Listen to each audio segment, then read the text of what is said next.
Almost आखिरी section उस पे चल रहे हैं, अविद्या और विद्या। उस भाग में अभी हमने 9 और 10 ये पिछले महीने जो हम कोपरगांव में गए थे तो वहाँ पे किया था, 9वां और 10वां। अभी हम 11वां श्लोक देखेंगे आज, लेकिन उसके पहले 9, 10 और 11 इन तीनों का एक छोटा सा क्विक रिवीजन लेंगे हम।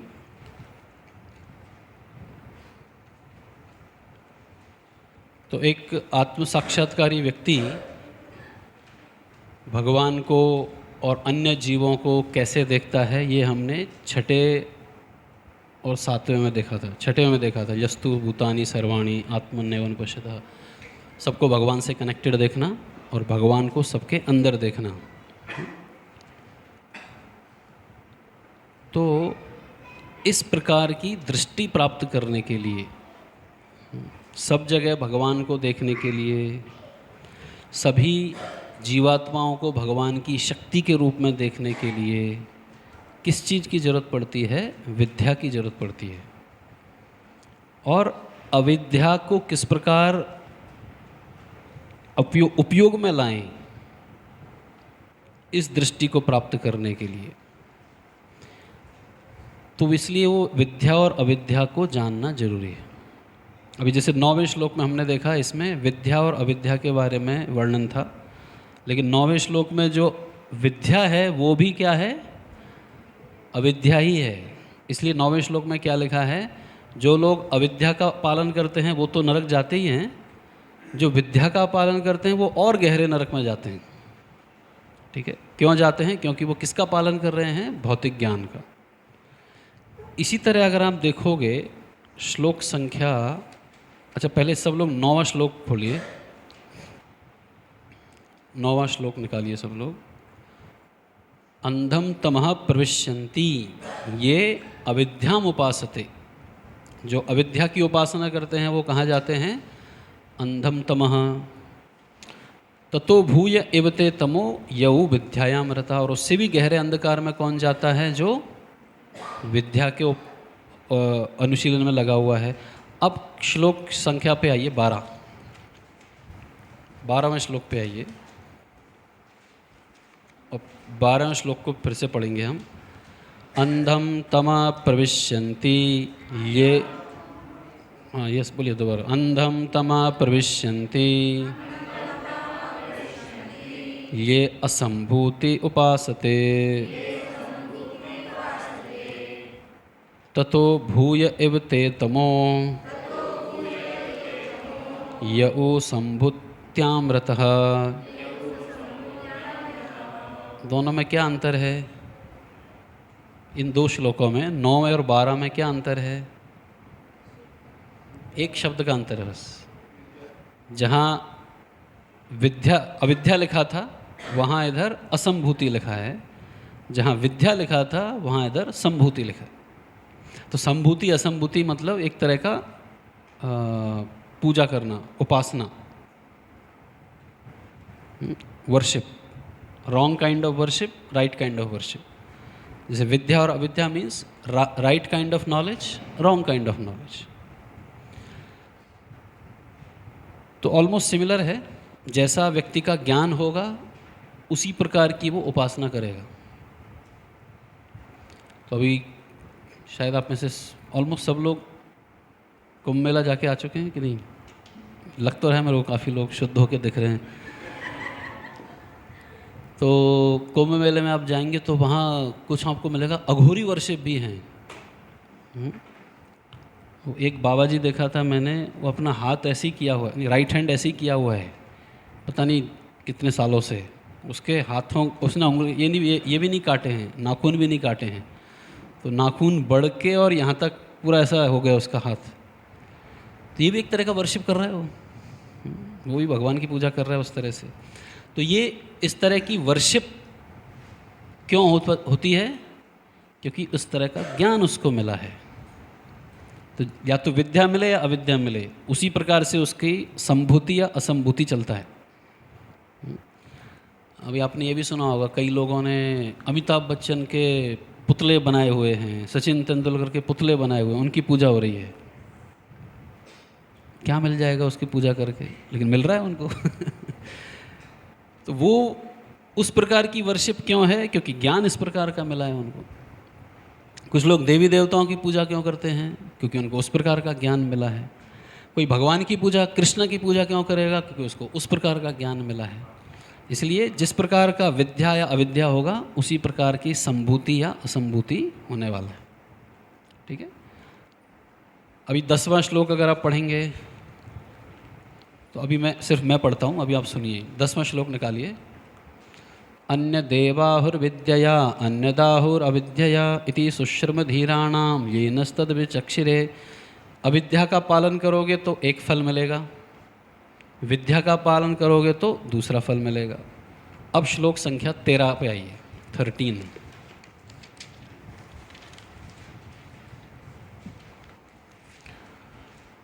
अन्य देवाहुर संभवात् अन्यदाहुर असंभवात् इति सुश्रमधीराणाम येनस्तद्विचक्षिरे।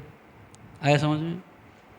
संभूति और असंभूति उनको से रिप्लेस कर दिया है किससे? विद्या और अविद्या से। एक परिणाम मिलेगा सही प्रकार की वर्शिप करके, दूसरा परिणाम मिलेगा गलत प्रकार की वर्शिप करके, उपासना करके।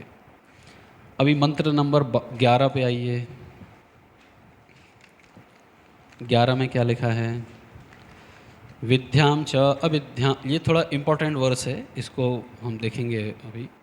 विद्याम च अविद्याम च यस्तद्वेदो भयं सः अविद्यां मृत्युम तीर्थवा विद्यायां अमृतमश्नुते। तो इस श्लोक में क्या लिखा गया है? 11वें श्लोक में विद्या और अविद्या, यस्तद वेद, वेद का अर्थ क्या होता है? जानिए। वित्त धातु से आता है ये शब्द, ये हमने पहले ही फर्स्ट क्लास में डिस्कशन किया था इस पे। यस्तद वेदो मतलब जानिए, किसको जानिए? उभयम सह, दोनों को जानिए। कौन कौन दोनों को? विद्या को भी जानिए, अविद्या को भी जानिए। अविद्या मृत्युम तीर्थवा, अविद्या को जानने से आप मृत्यु से पार होंगे। विद्यायाम अमृतम अश्नुते, और विद्या को जान के आप अमृता की तरफ जाओगे। इट्स लाइक बोट और बस। आप बोट में क्यों बैठते हो? नदी पार करने के लिए। और बस में क्यों बैठते हो? मंदिर जाने के लिए। मायापुर अगर आपको जाना है और आप नवद्वीप के इस घाट पे खड़े हो, ठीक है, तो मायापुर वो जो गंगा है उसको पार करने के लिए क्या ज़रूरत है? बोट की ज़रूरत है। अब बोट से चले गए, लेकिन वहाँ से भी बस में बैठना पड़ेगा या कोई व्हीकल में बैठना पड़ेगा, तब जाके आप मायापुर मंदिर पहुँच सकते हो। तो अविद्या मृत्युम तीर्थवा, अविद्या को जानने से आप मृत्यु से बच जाओगे। लेकिन विद्यायाम अमृतम अश्नुते, विद्या के अनुशीलन से आप क्या प्राप्त करोगे? अमरता को प्राप्त करोगे। ये हो गया मंत्र 11। अब देखिए मंत्र अभी 14। संभूतिम च विनाशम च, विनाश मतलब वो संभूति का विपरीत, जैसे विद्या और अविद्या। संभूतिम च विनाशम च यस्तद वेदो उभयम सह, दोनों को जानिए। विनाशेन मृत्युम तीर्थवा, संभूति अमृतम अश्नुते। सिमिलर हैं दोनों, लेकिन दोनों, हालांकि ये श्लोक कनेक्टेड हैं, लेकिन 3-3, 4-4 पेज के परपोर्ट लिखे हैं प्रभुपाद ने। ऐसा नहीं है कि सिर्फ वर्ड को रिप्लेस कर दिया है परपोर्ट के अंदर भी, परपोर्ट दोनों के अलग अलग हैं। इसको कहते हैं आचार्य। श्लोक में भले ही एक ट्विस्ट दिया है श्लोक के अंदर, एक वर्ड का अंतर है, लेकिन परपोर्ट 3 पेज का हो गया। वहाँ पे प्रभुपाद ने ये नहीं बोला ठीक है श्लोक समझ गया तुमको, वहाँ अविद्या को रिप्लेस कर दो संभूति से, सेम परपोर्ट। नो, परपोर्ट दोनों में, तीनों श्लोकों के, 6 श्लोकों के अलग अलग परपोर्ट हैं। तो अभी हम 11वें श्लोक पे आते हैं।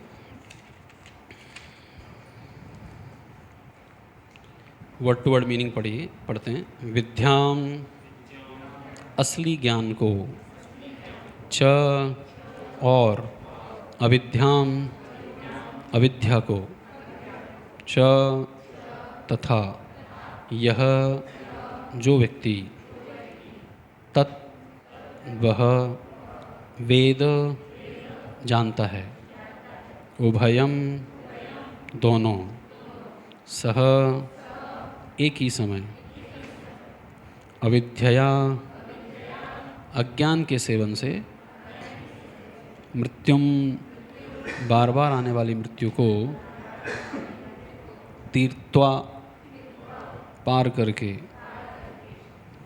हम बोलते हैं ना तर गया, तर जाना, तो वही तरना तीर्त्वा सेम वर्ड है। विद्यया ज्ञान से, अमृतम अमरता, अश्नुते भोगता है। अश्नुते वर्ड और कहीं सुना है किसी ने?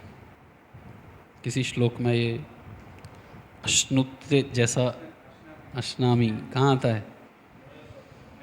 पत्रम पुष्पम फलम तोयम यो मे भक्त्या प्रयच्छति तदहम भक्ति उपहृतम अश्नामी प्रयतात्मना। भगवान कहते हैं मैं खाता हूँ। तो अश्नुते मतलब भोगना, आई एन्जॉय। अगर कोई व्यक्ति पत्र पुष्प फल मुझे भक्ति से अर्पण करता है तो अमृतम अश्नुते, वो अमृता को प्राप्त करता है। वही सेम वर्ड है। ओके, अनुवाद। जो अविद्या की कार्य प्रक्रिया तथा दिव्य ज्ञान को साथ साथ सीख सकता है। ये संस्कृत शब्द में कहाँ लिखा है श्लोक में? यस्तद वेदो उभयम सहा, अज्ञान और ज्ञान दोनों को साथ साथ जानता है। केवल वही बारंबार होने वाले जन्म मृत्यु के प्रभाव को पार कर सकता है। ये कहाँ लिखा है? अविद्या मृत्युम तीर्त्वा, और अमरता के पूर्ण वरदान को भोग सकता है। विद्यायाम अमृतम अश्नुते। तो अभी तक हम चर्चा कर रहे थे 9वें और 10वें श्लोक में कि अविद्या बेकार है, करेक्ट? अविद्या का अर्थ क्या है? अविद्या मीन्स भौतिक ज्ञान, भगवान को भूल के जो भी कुछ है। तो पिछले श्लोक में अगर आप देखो, 10वें श्लोक में आप आइए, ज्ञान का अनुशीलन मतलब, ज्ञान मतलब ये 18 बातें बस। कहाँ से शुरू होता है वो? अमानित्वम, अधम्मित्वम, अहिंसा, शांतिर्म, ये 18 जो चीज़ें हैं यही ज्ञान है। इसके अलावा अज्ञानम यदतो अन्यथा, इसके अलावा जो कुछ भी है सब क्या है? अज्ञान है। तो वो क्या है? वो इसके अलावा जो चीज़ें हैं वो प्रभुपाद बताते हैं यहाँ पर। नेशनलिज्म, आप देखेंगे इसको तीसरे पैराग्राफ में आता है। राष्ट्रीयता, उसके बाद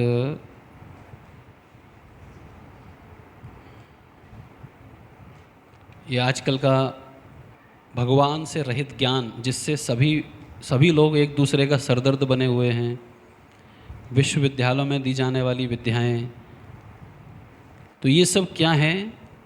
अविद्या के अलग अलग स्वरूप हैं।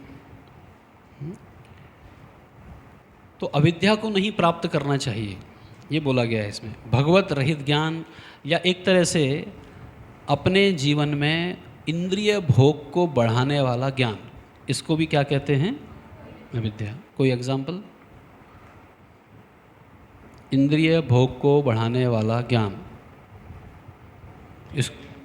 इसको कई लोग विज्ञान समझ लेते हैं, साइंस।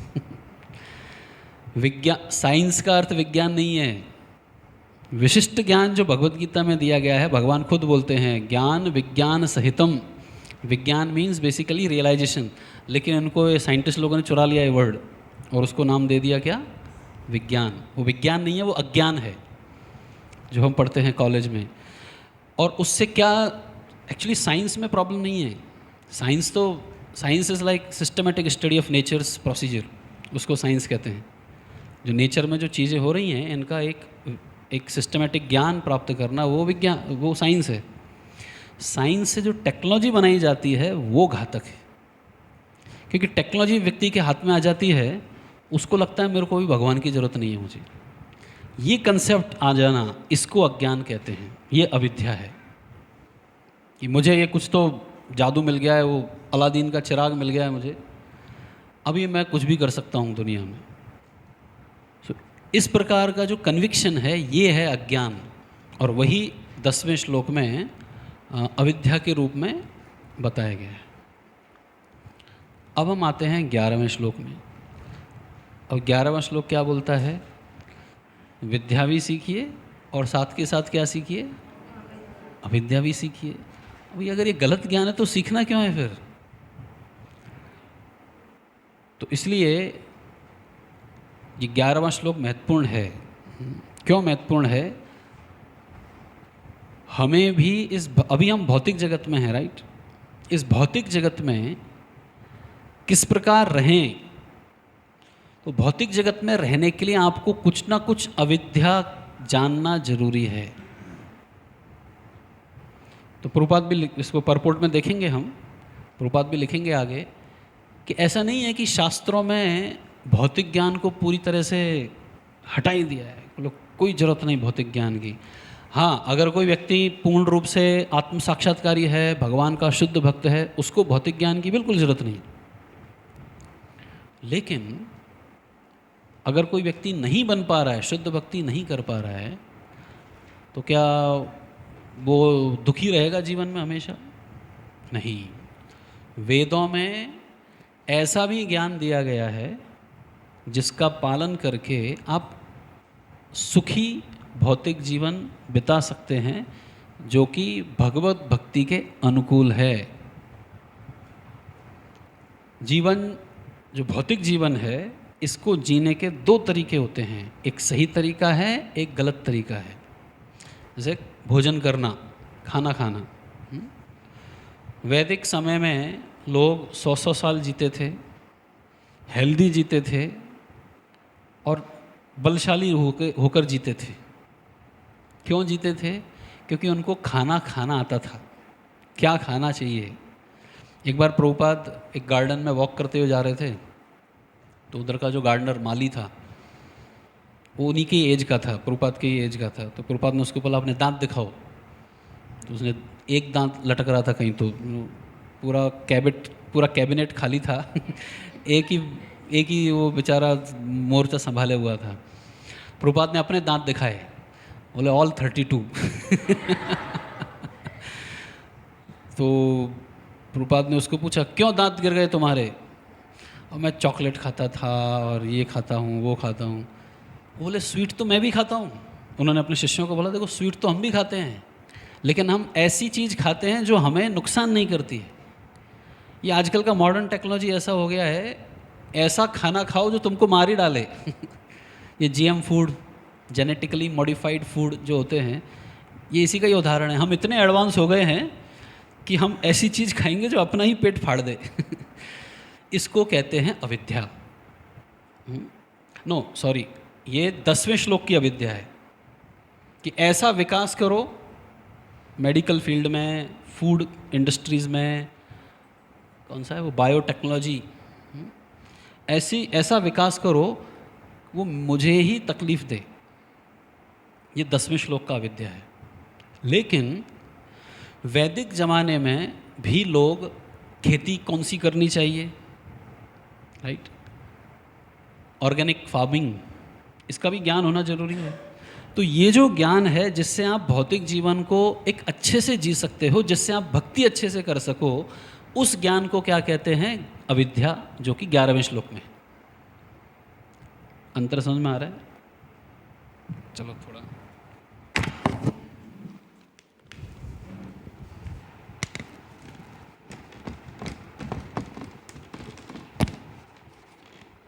हरे कृष्ण। हालांकि देखिए शब्द एक जैसे हैं, अविद्या। 9वें श्लोक में अविद्या मतलब पूरी तरह से भौतिक ज्ञान। 9th श्लोक में जो अविद्या थी वो है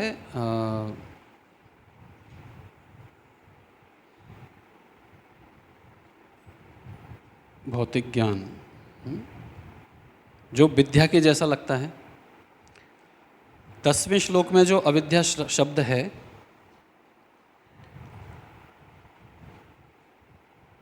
ये भी भौतिक ज्ञान है,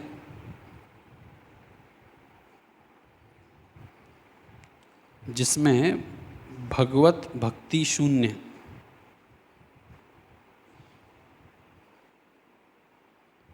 भगवान से दूर ले जाने वाला वो ज्ञान है। अभी चाहे वो नेशनलिज्म हो या अलग अलग प्रकार का कॉलेज में स्टडीज़ हो, वो सब। अब ये जो 11वें श्लोक में है ये विशेष है। 10वें श्लोक में जो अविद्या लिखा गया है वो क्या है? जीवन जीने का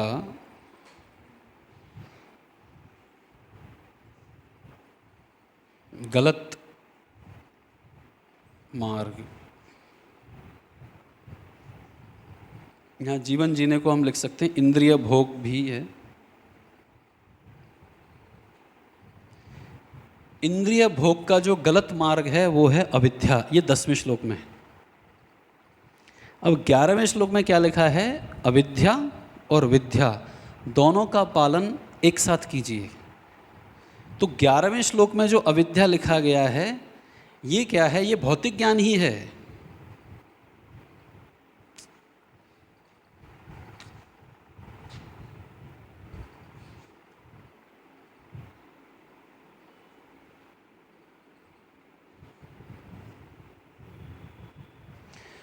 भौतिक ज्ञान ही है, लेकिन वो जीवन जीने का वो सही मार्ग है, या एक तरह से कह सकते हैं वो एक वैदिक मार्ग है।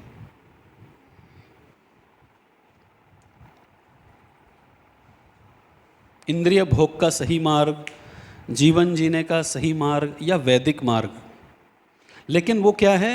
भौतिक है, इसलिए उसको अविद्या कहा गया है।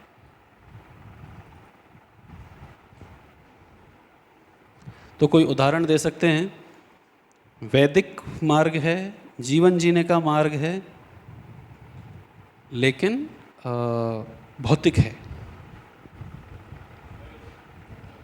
आयुर्वेद, राइट? देवी देवताओं की पूजा, आयुर्वेद है, योग शास्त्र, योगाभ्यास, ये जो भी पतंजलि योग सूत्र है, प्राणायाम, आसन, धारणा, ये सब, इन सब में इतना ज़्यादा फोकस नहीं है भगवान के ऊपर। कृष्ण भगवान हैं, भक्ति करनी चाहिए, नाम जप, श्रवण कीर्तन, स्मरण, वंदन, अर्चनम, वंदनम, सख्यम, ये नवदा भक्ति के बारे में ज्ञान नहीं है इसमें। मतलब ये भौतिक है, लेकिन ये कैसा भौतिक ज्ञान है? ये आपको अच्छे से अपना शरीर और मन, शरीर और मन को कैसे स्वस्थ रखें जिससे हम इनको भगवान की भक्ति में, सेवा में लगा सकें। शरीर और मन को स्वस्थ रख के भगवान की भक्ति में लगाने के लिए जो भौतिक ज्ञान जरूरी है वो है अविद्या। 11वें श्लोक में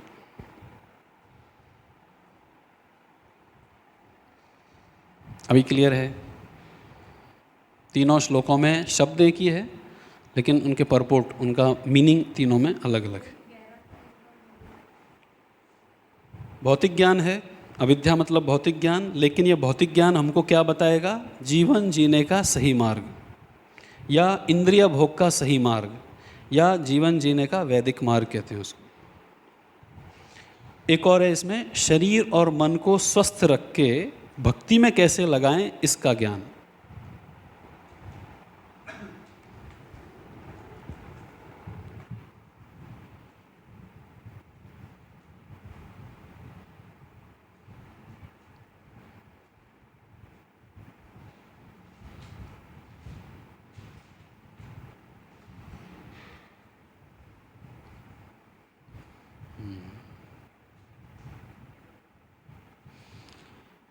तो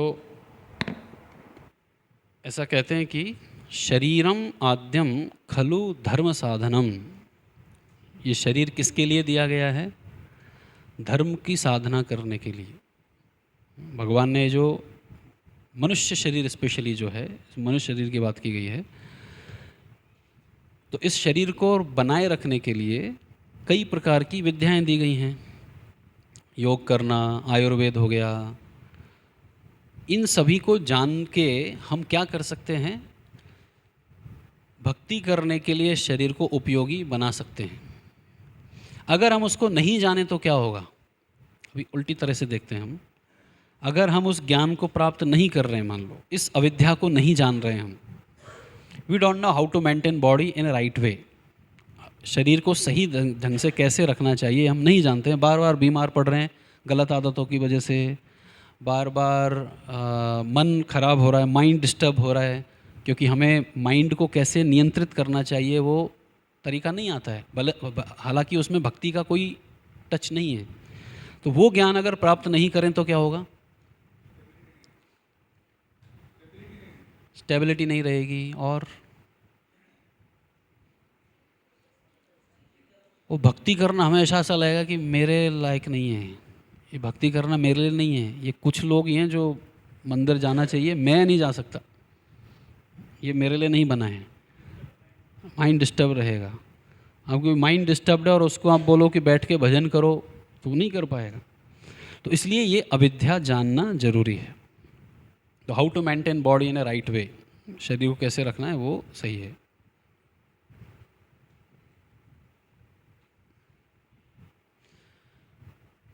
एक और कारण जरूर, एक और चीज़ जरूरी है जानना।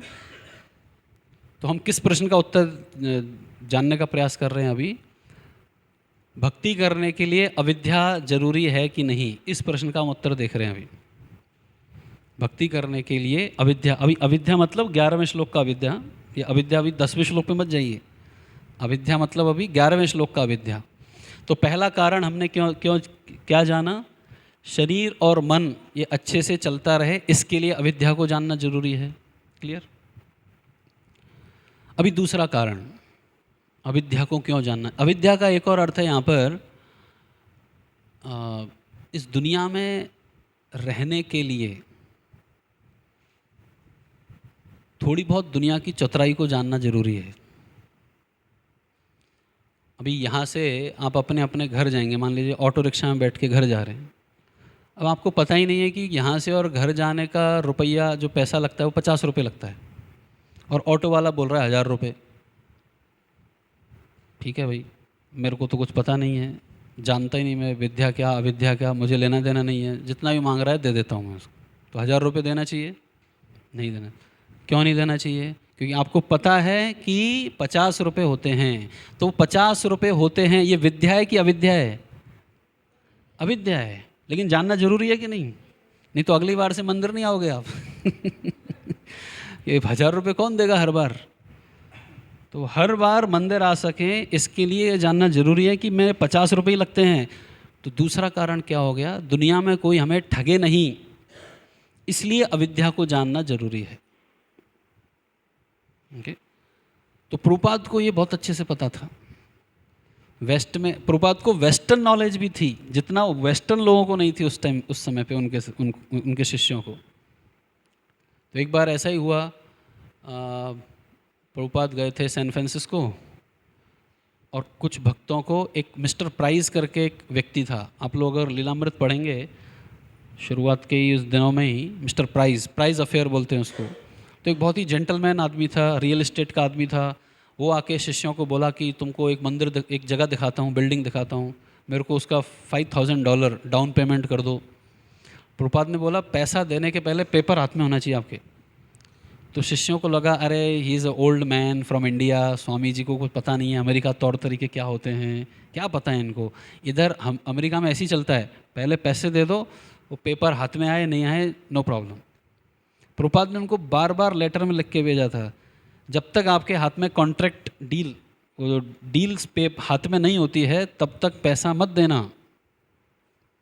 भक्तों ने पैसा दे दिया, जैसे ही पैसा दिया वो व्यक्ति गायब। $5000 दे भी दिए और वो व्यक्ति मिल भी नहीं रहा है, दिख भी नहीं रहा है।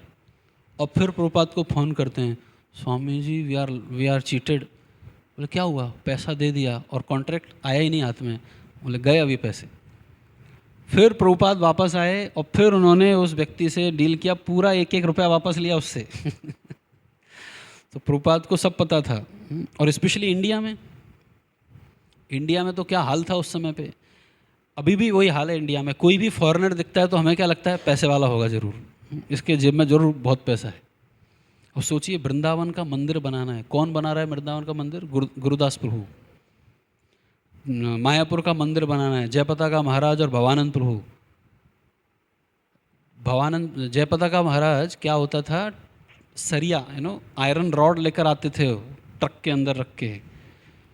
तो उधर से वो कॉन्ट्रैक्टर वाला फ़ोन करता था कि मैंने इतने सरिया भेजे, मान ली 100 भेजें, यहाँ के देखते तो 50-60 ऐसे मिलते हैं। वो बोलेगा भेजने वाला कि मुझे नहीं पता, ट्रक वाले को पूछो, बोले मेरे को जितना दिया उतना लेके आया। तो बीच में ही गायब हो रहे हैं। तो जयपता का महाराज उन आयरन की रॉड के ऊपर बैठ कर आते थे, तब जाके वो मायापुर का मंदिर बना है। तो पॉइंट ये है कि व्यक्ति को, प्रभुपाद ने इंडिया में रह के अमेरिकन से, प्रभुपाद ने इंडिया में रहकर अमेरिकन लोगों से क्या करवाया, ये मंदिर बनवाए। बॉम्बे, जुहू का मंदिर, बाद में वृंदावन का। और प्रभुपाद ने भक्तों को सिखाया किस प्रकार से इंडिया में आप रह के और चीटिंग होने से बच सकते हो। तमाल कृष्ण महाराज को प्रभुपाद ने भेजा मायापुर का ज़मीन खरीदने के लिए। कितने में खरीदी होगी पहली ज़मीन? फर्स्ट जो डीलिंग हुई थी 14,000 रुपये में। 1971-72 समथिंग। तो प्रभुपाद ने तमाल कृष्ण महाराज को बताया किस प्रकार पेट के ऊपर पैसों को बांध के लेके जाएं, क्योंकि वो मियाँपुर था, वो मायापुर मतलब मियाँपुर जैसा था, वो पूरे मोमेडियन एरिया था। अपना जीवन कैसे बचाएं, ये सब सिखाया था प्रभुपाद ने। तो ये जो ज्ञान है, ये क्या भगवत ज्ञान है, भक्ति का ज्ञान है? नहीं, लेकिन वो ज़रूरी है। तो इसलिए हम ठगे नहीं जाएं, we should not get cheated. इसके लिए क्या जरूरी है? अविद्या को जानना जरूरी है। यस्तद वेदो उभयम सह, दोनों को जानना जरूरी है। तो इसलिए भक्त लल्लू पंजू नहीं होता है, क्या करूं मुझे तो पता ही नहीं था, क्या करूं मुझे, अरे पता नहीं था तो पता करो। जानिए उसको। अपनी सेवा करने के लिए जो भी जानना जरूरी है। जैसे कोई मान लीजिए प्रीचिंग कर रहा है, तो उसको एटलीस्ट मैसेज भेजना,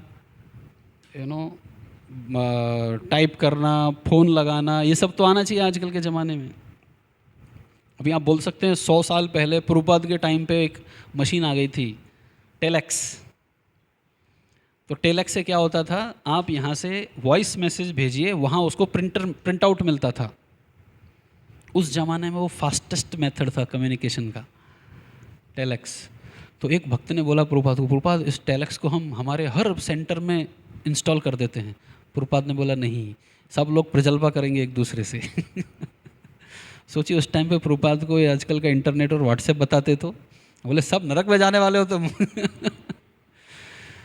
तो आजकल के समय पे जो जितनी भी अविद्या जरूरी है भक्ति के प्रचार करने के लिए, उतना जानना जरूरी है। तो ये दूसरा कारण हुआ, अविद्या क्यों जरूरी है जानना, जिससे हमारे साथ चीटिंग नहीं हो, हम ठगे नहीं जाएं।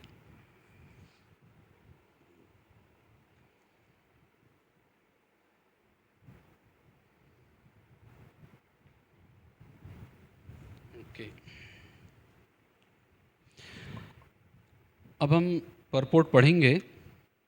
अच्छा, इसमें एक चीज़ और लिखा है, विद्यायाम अमृतम अश्नुते। विद्या को ग्रहण करने से हम अमरता की तरफ जाते हैं। तो कोई बोलेगा मेरे को नहीं जाना अमरता की तरफ। तो क्या मनुष्य वास्तव में अमर होना चाहता है?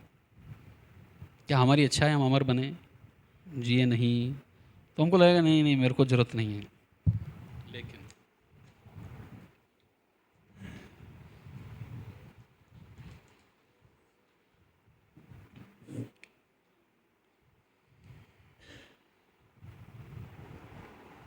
तो आप देखिए, जितने भी ये मेडिकल या जितने भी ये साइंस में ये हो रहा है, खोज हो रहे हैं, नए नए डिस्कवरीज हो रहे हैं, सारे साइंटिस्ट इसमें पढ़े कि नहीं कि हम मृत्यु के ऊपर जीत पाएंगे। We will delay the ageing process, हम बूढ़ा नहीं दिखना चाहते। ये सब किस चीज़ के बारे में प्रयास हैं? अमरता को प्राप्त करने के लिए। कितने ही साइंटिस्ट लोग हैं उस खोज में लगे हुए हैं।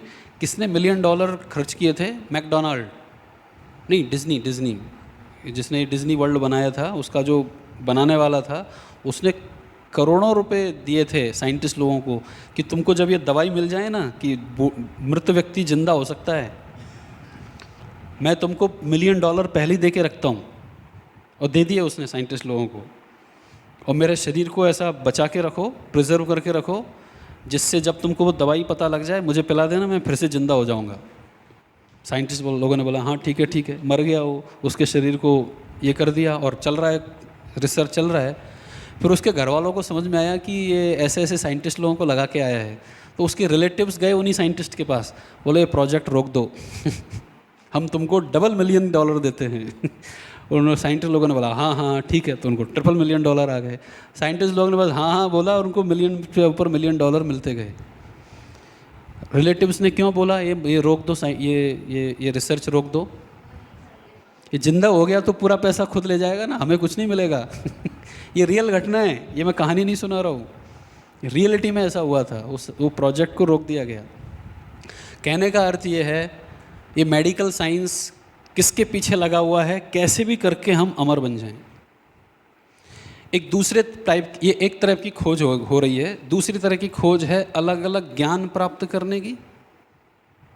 कोई मून पे जा रहा है, कोई समुद्र की गहराई में जा रहा है, कोई जानवरों के पेट में घुस घुस के देख रहा है भाई इसकी इंटेस्टाइन कैसी है, कौन सा एंजाइम है, क्या करता है, इसका हार्ट क्या है।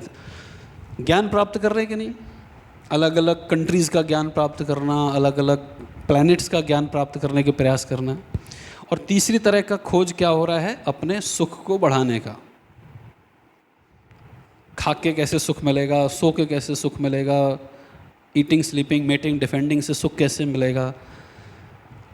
तो सुख के लिए खोज हो रही है, ज्ञान प्राप्त करने के लिए प्रयास चल रहा है, और अमरता को प्राप्त करने के लिए प्रयास चल रहा है। इन तीन के अलावा और कोई प्रयास चल रहा है साइंस के फील्ड में? ये तीनों, सबका सार यही है। अल्टीमेटली हमें ये तीनों में से कोई एक प्राप्त करना है। क्या साइंटिस्ट लोग, कौन सा साइंटिस्ट है ऐसा?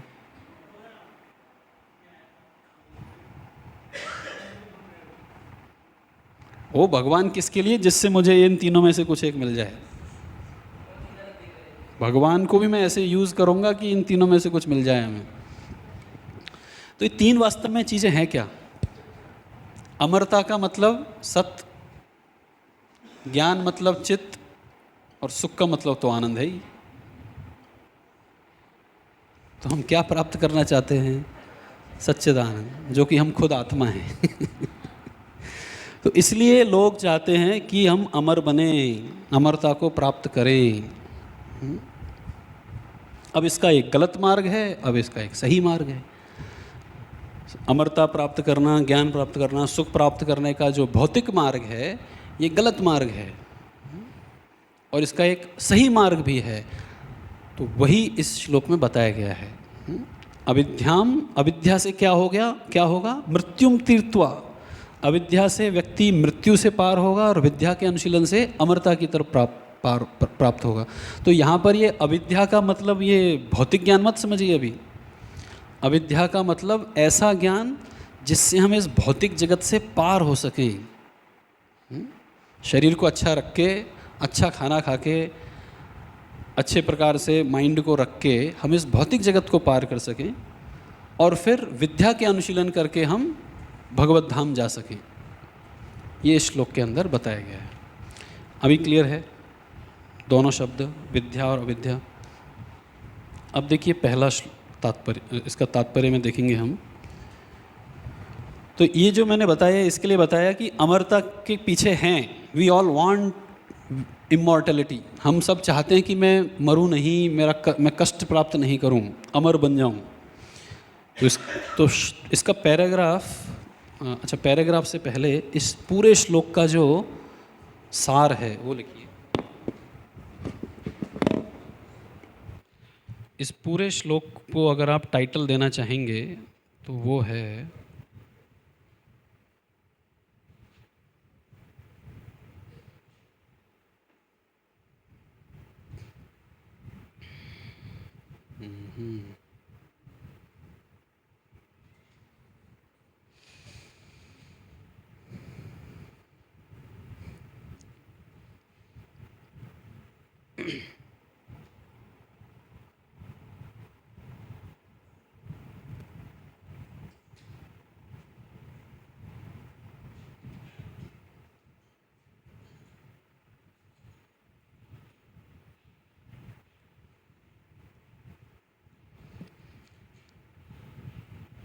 भौतिक मार्ग के द्वारा, लिखिए जरा, भौतिक मार्ग के द्वारा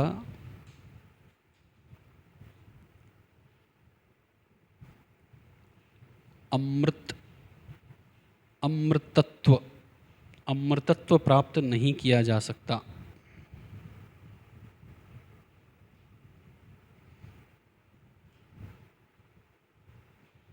तो ये जो थीम है, भौतिक मार्ग के द्वारा अमृतत्व प्राप्त नहीं किया जा सकता, ये थीम आपको मिलेगा तात्पर्य के पहले से लेके 5वें पैराग्राफ तक। 1 से लेके 5वां जो पैराग्राफ है,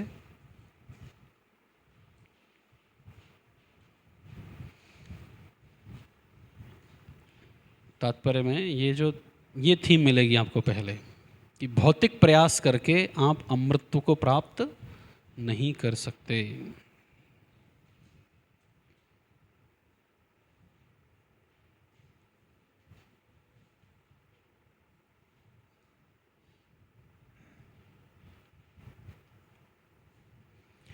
ठीक है, तो अभी हम पढ़ते हैं पहला तात्पर्य का पहला पैराग्राफ। भौतिक जगत की सृष्टि के समय से ही प्रत्येक जीव स्थायी जीवन प्राप्त करने का प्रयास करता रहा है।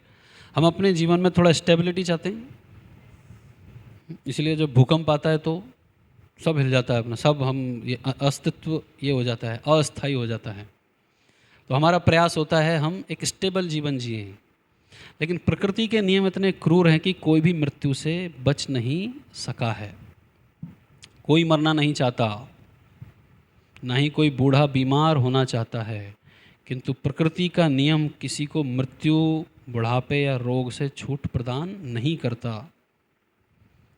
ना ही भौतिक ज्ञान की प्रगति ने इन समस्याओं को हल किया है। तो ये सबसे इम्पोर्टेंट पॉइंट है इस पूरे पैराग्राफ में, कि भौतिक ज्ञान की प्रगति यानी क्या हो गया, ये अविद्या। 10वें श्लोक का 10वें श्लोक का अविद्या यानी भौतिक ज्ञान से हम ये 4 प्रश्नों का उत्तर नहीं ढूंढ पाए अभी तक। कौन से 4 प्रश्न? जन्म, मृत्यु, जरा, व्याधि। इन 4 प्रश्नों का उत्तर भौतिक ज्ञान से नहीं मिला है हमें। हालांकि प्रयास हम सबके जारी हैं। भले ही भौतिक विज्ञान मृत्यु की प्रक्रिया को त्वरित करने के लिए परमाणु बम खोज निकाले हैं, भले ही भौतिक विज्ञान मृत्यु की प्रक्रिया को त्वरित करने के लिए परमाणु बम खोज निकाले, लेकिन वह रोग, बुढ़ापे, मृत्यु के क्रूर हाथों से मनुष्य की रक्षा करने के लिए कुछ भी नहीं खोज सका। तो वास्तव में साइंस ने क्या कर दिया है, वो जन्म, मृत्यु, जरा, व्याधि को रोकने की बजाय उनको और स्पीड अप कर दिया, फास्ट कर दिया है। एटम बॉम्ब डिज़ाइन करो, पहले ही मर रहे थे, अभी होलसेल मरो, अभी एक साथ। तो अविद्या के पालन करने से हमारे जीवन की परेशानियों का समाधान नहीं निकलेगा, वो और बढ़ने वाली।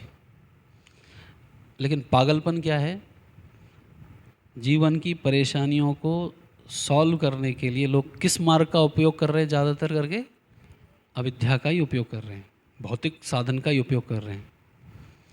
इसलिए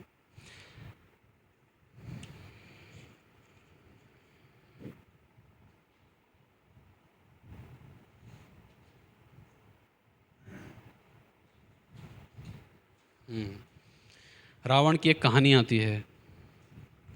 एक बार रावण, नारद मुनि मिलने आते हैं रावण से। तो नारद मुनि को गुस्सा आया उसको कि भगवान का भजन करता है, तो तलवार निकाल के उसने नारद मुनि को मारना चाहा। रावण ने तलवार निकाली, नारद मुनि के आर पार होके गई और नारद मुनि को कुछ नहीं हुआ। तो रावण को अच्छा लगा, अरे क्या बढ़िया शरीर है ना, कोई उसमें अस्त्र शस्त्र का कोई उपयोग, कोई असर नहीं पड़ रहा है। तो उसने पूछा नारद मुनि को कि ये कैसे प्राप्त हुआ ये शरीर आपको? नारद मुनि बोलते हैं मेरे को आत्मविद्या प्राप्त है, इसकी वजह से ये शरीर प्राप्त हुआ है, तो मुझे भी प्राप्त करनी है आत्मविद्या। ठीक है, उसके लिए तुमको नाम जप करना पड़ेगा। किसका? विष्णु का। है वो नहीं कर सकता मैं। तो भौतिकवादी व्यक्ति हर तरह का प्रयास करेगा ये जन्म मृत्यु जरा व्याधि से बचने के लिए, लेकिन उनको बोलो भगवान के सामने झुको, नंबर बनो, नाम जप करो, वो नहीं करेगा। बस उसको छोड़ के वो पत्थर तोड़ के इंडस्ट्रीज़ में काम करेगा, स्मेल क्या बोलते हैं उसको, पॉल्यूशन, सांस के माध्यम से जहर को अंदर लेके जाएगा, हर तरह का प्रयास करेगा, लेकिन नम्र होकर भगवान की भक्ति करने का जो प्रयास है वो नहीं करना चाहता। तो ये बता रहे हैं प्रभुपाद इसी बात को पहले पैराग्राफ में कि भौतिक ज्ञान की प्रगति ने इन समस्याओं को हल नहीं किया है, उससे उनका बढ़ ही गया है। तो अगर प्रॉब्लम बढ़ रही है तो स्टॉप करो अपने भौतिक ज्ञान के प्रगति को। नहीं, वो नहीं करेंगे और आध्यात्मिक ज्ञान का अनुसरण नहीं करेंगे। तो इसका एक बहुत अच्छा उदाहरण देने प्रभुपाद अगले पैराग्राफ में, कौन ऐसा व्यक्ति था जिसने इस भौतिक ज्ञान को बहुत ज़्यादा बढ़ा करके लिया? वो कौन था? हिरण्यकश्यप। पुराणों से हम हिरण्यकश्यप के कार्यकलापों के विषय में जानकारी प्राप्त करते हैं, जो भौतिक दृष्टि से अत्यंत समुन्नत राजा था। क्या क्या भौतिक आजकल के वैज्ञानिक और हिरण्यकश्यप में क्या क्या समानताएं हैं? वैज्ञानिकों का ऐसा कौन सा काम है जो हिरण्यकश्यप के काम के जैसा दिखता है? क्या किया था हिरण्यकश्यप ने? यस, अच्छा, उसने अमरता का वरदान प्राप्त किया, करना चाहा। वेदर मेरे हिसाब से चेंज होना चाहिए। तो आजकल हम क्या कर रहे हैं? 17 एसी लगा के बैठे।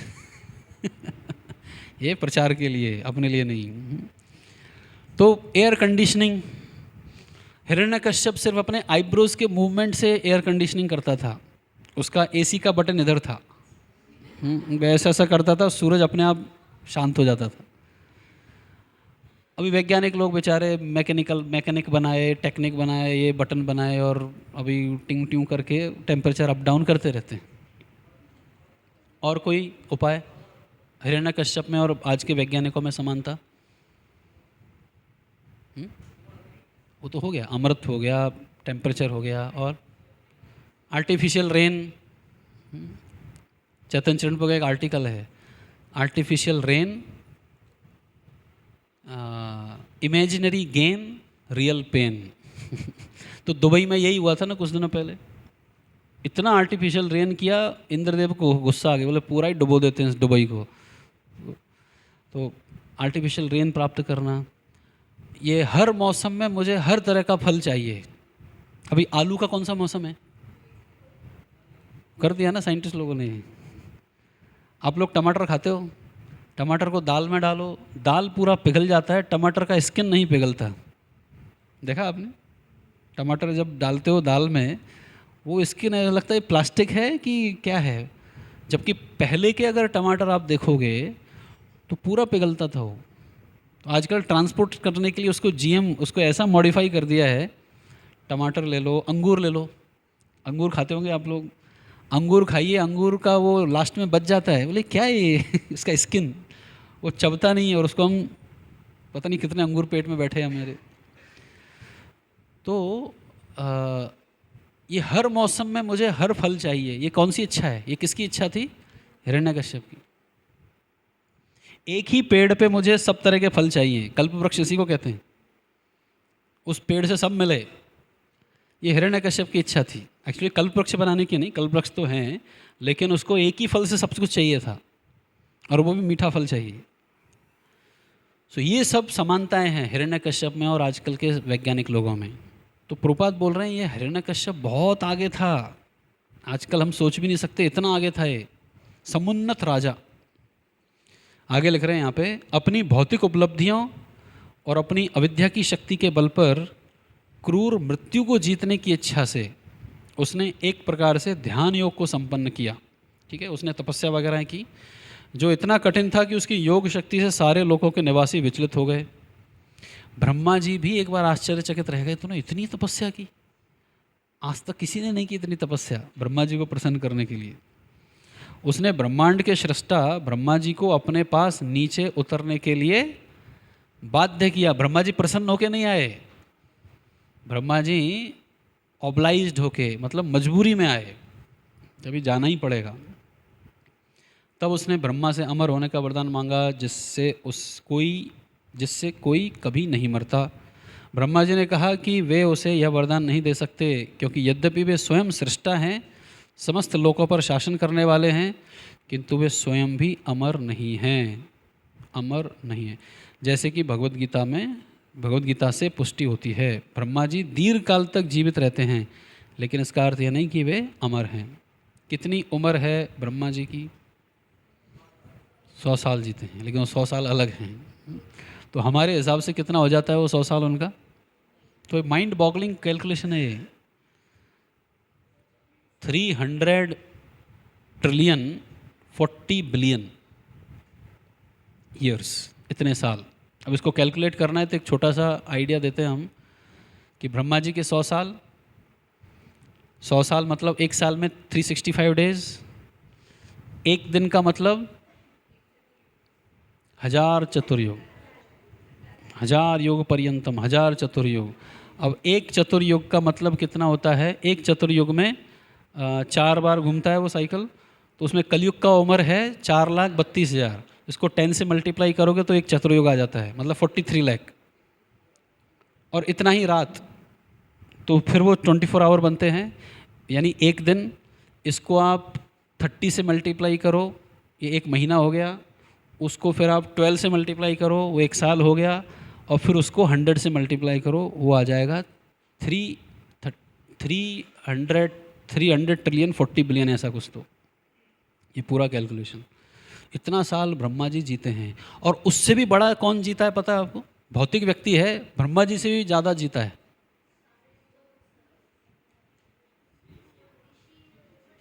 कौन सा ऋषि? लोमस ऋषि। और लोमस ऋषि कितना जीता है? एक ब्रह्मा मरेगा तो इसका एक बाल टूटेगा, और जब इसके सारे बाल टूट जाएंगे तब वो मरेगा। तो ये लोमस ऋषि एक बार हिमालय में घूम रहे थे अपने शिष्यों के साथ, और शिष्यों ने बोला, स्वामी जी हरे कृष्णा सुनिए इधर। तो लोमस ऋषि को बोला उसके शिष्यों ने, गुरुजी घूमते घूमते थक जाते हैं, कहीं एक कुटिया बना लो, उसमें रहेंगे। देयर इज़ नो टाइम, हमारे पास समय नहीं है। Why to waste our time, समय क्यों व्यर्थ बिताएं इसमें, कुटिया बनाने में, भगवान का भजन करो। लोमस ऋषि बोल रहा है मेरे पास टाइम नहीं है, और हम क्या बोलते हैं? इसको बोलते हैं आत्म साक्षात्कार, रियलाइजेशन ऑफ टाइम। ओके, वापस आइए। तो ब्रह्मा जी से पुष्टि होती है कि ब्रह्मा जी का जीवन भी अमर नहीं है।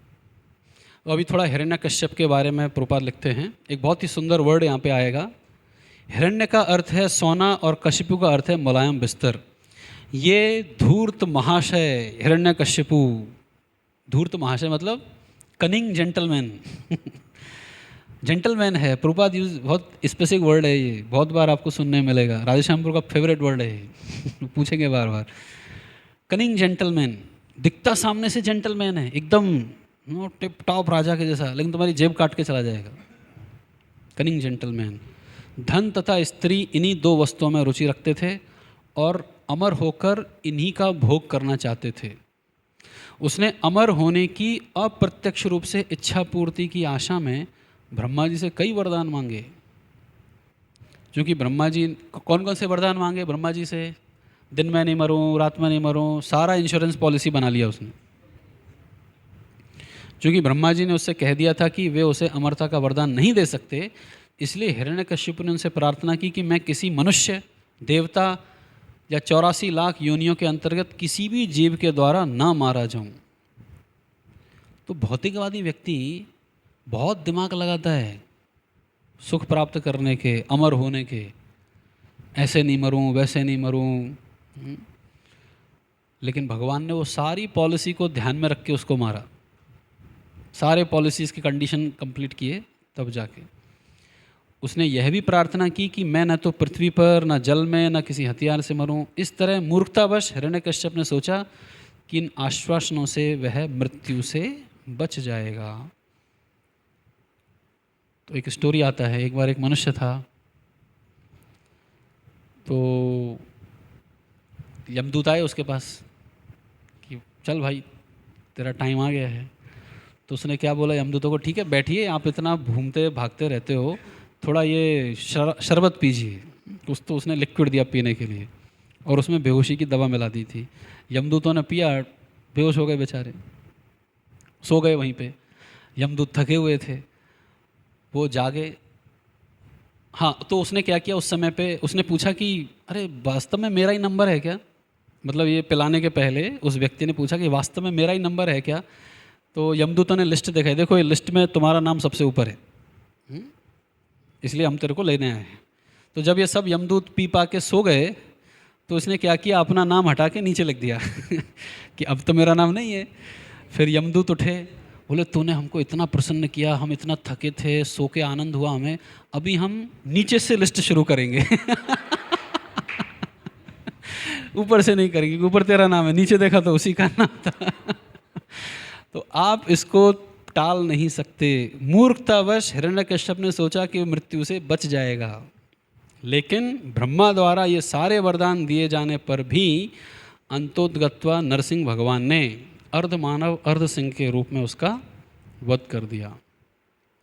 उन्होंने उसे मारने के लिए किसी हथियार का उपयोग नहीं किया, केवल अपने नाखूनों से उसे मार डाला। उसकी मृत्यु ना तो पृथ्वी पर हुई, ना वायु में, ना जल में, क्योंकि वो ऐसे अद्भुत पुरुष नरसिंह भगवान की गोद में मारा गया जो उसकी कल्पना के परे थे। तो इसका सार क्या है?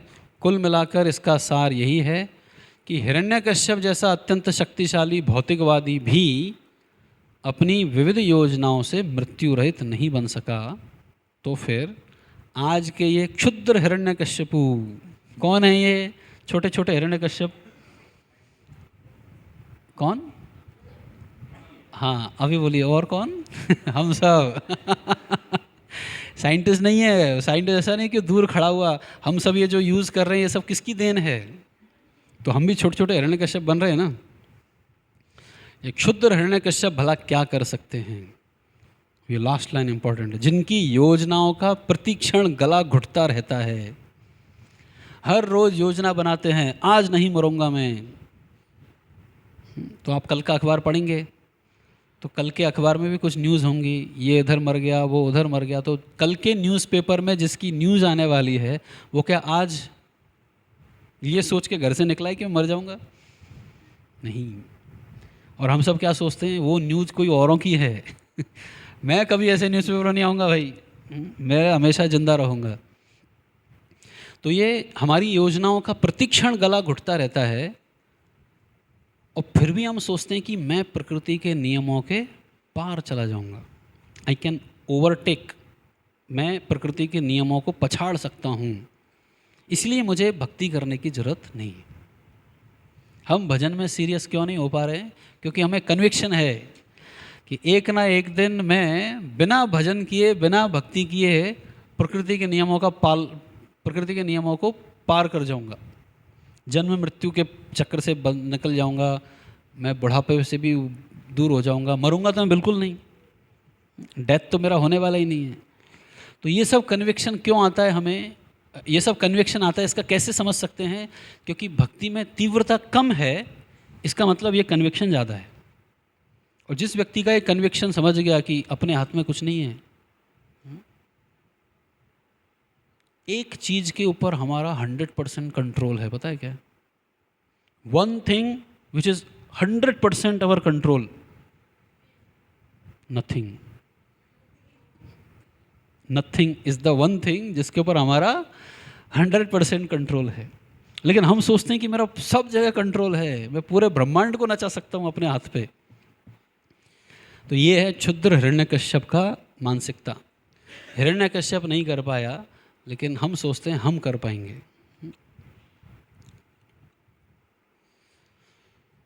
तो ये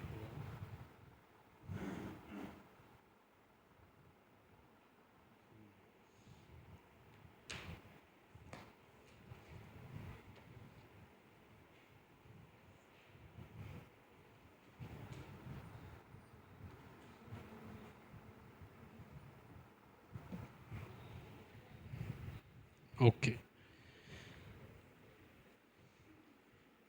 आप लोगों को हमने ये दिया था, एक पीडीएफ मैंने दिया था ऑनलाइन सॉफ्ट कॉपी में, तो ज़रा वो पीडीएफ निकालिए, क्योंकि परपोर्ट काफ़ी लंबा है, इसलिए मैं चाह रहा हूँ कि इसको थोड़ा पार्ट में ब्रेक कर करके हम समझें। वो पीडीएफ में 11वें श्लोक पे आइए, 11वें मंत्र पे आइए, मंत्रा 11। सबके पास है ना वो पीडीएफ?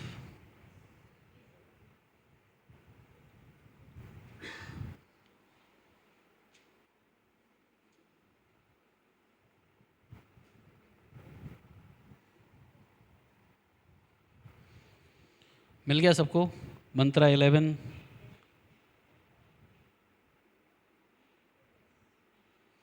तो इसमें देखिए क्या लिखा है, कनेक्शन क्या है।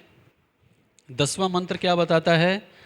Culture of knowledge has a different result, culture of ignorance has different result. अविद्या के अनुशीलन से अलग ये मिलता है नतीजा, और विद्या के अनुशीलन से अलग नतीजा मिलता है। तो विद्या के अनुशीलन से क्या मिलेगा, वो 11वें श्लोक में बताया गया है। फुल ब्लेसिंग्स ऑफ इमॉर्टैलिटी, अमरता मिलेगी, मतलब भगवत धाम जा सकते हैं विद्या के अनुशीलन से, ये 11वें श्लोक में बताया है। मेन थीम पहले ही बता दी मैंने, problem of repeated birth and death can not be solve by advancement of material knowledge. जन्म मृत्यु को हम भौतिक ज्ञान से नहीं सॉल्व कर सकते, केवल विद्या के अनुशीलन से, ट्रांसेंडेंटल नॉलेज, उससे ही हम जन्म मृत्यु के प्रॉब्लम को सॉल्व कर सकते हैं।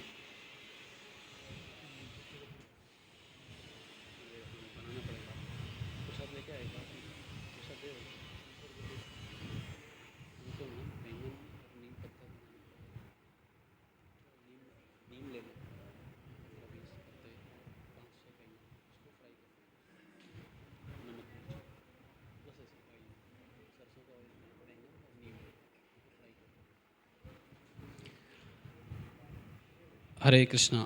ओके, अभी हम आते हैं इसके तात्पर्य में। तो तात्पर्य में दो चीज़ें हैं, प्रॉब्लम, उसका सॉल्यूशन, और दूसरा पार्ट क्या है, रोल ऑफ विद्या एंड अविद्या इन दिस प्रॉब्लम।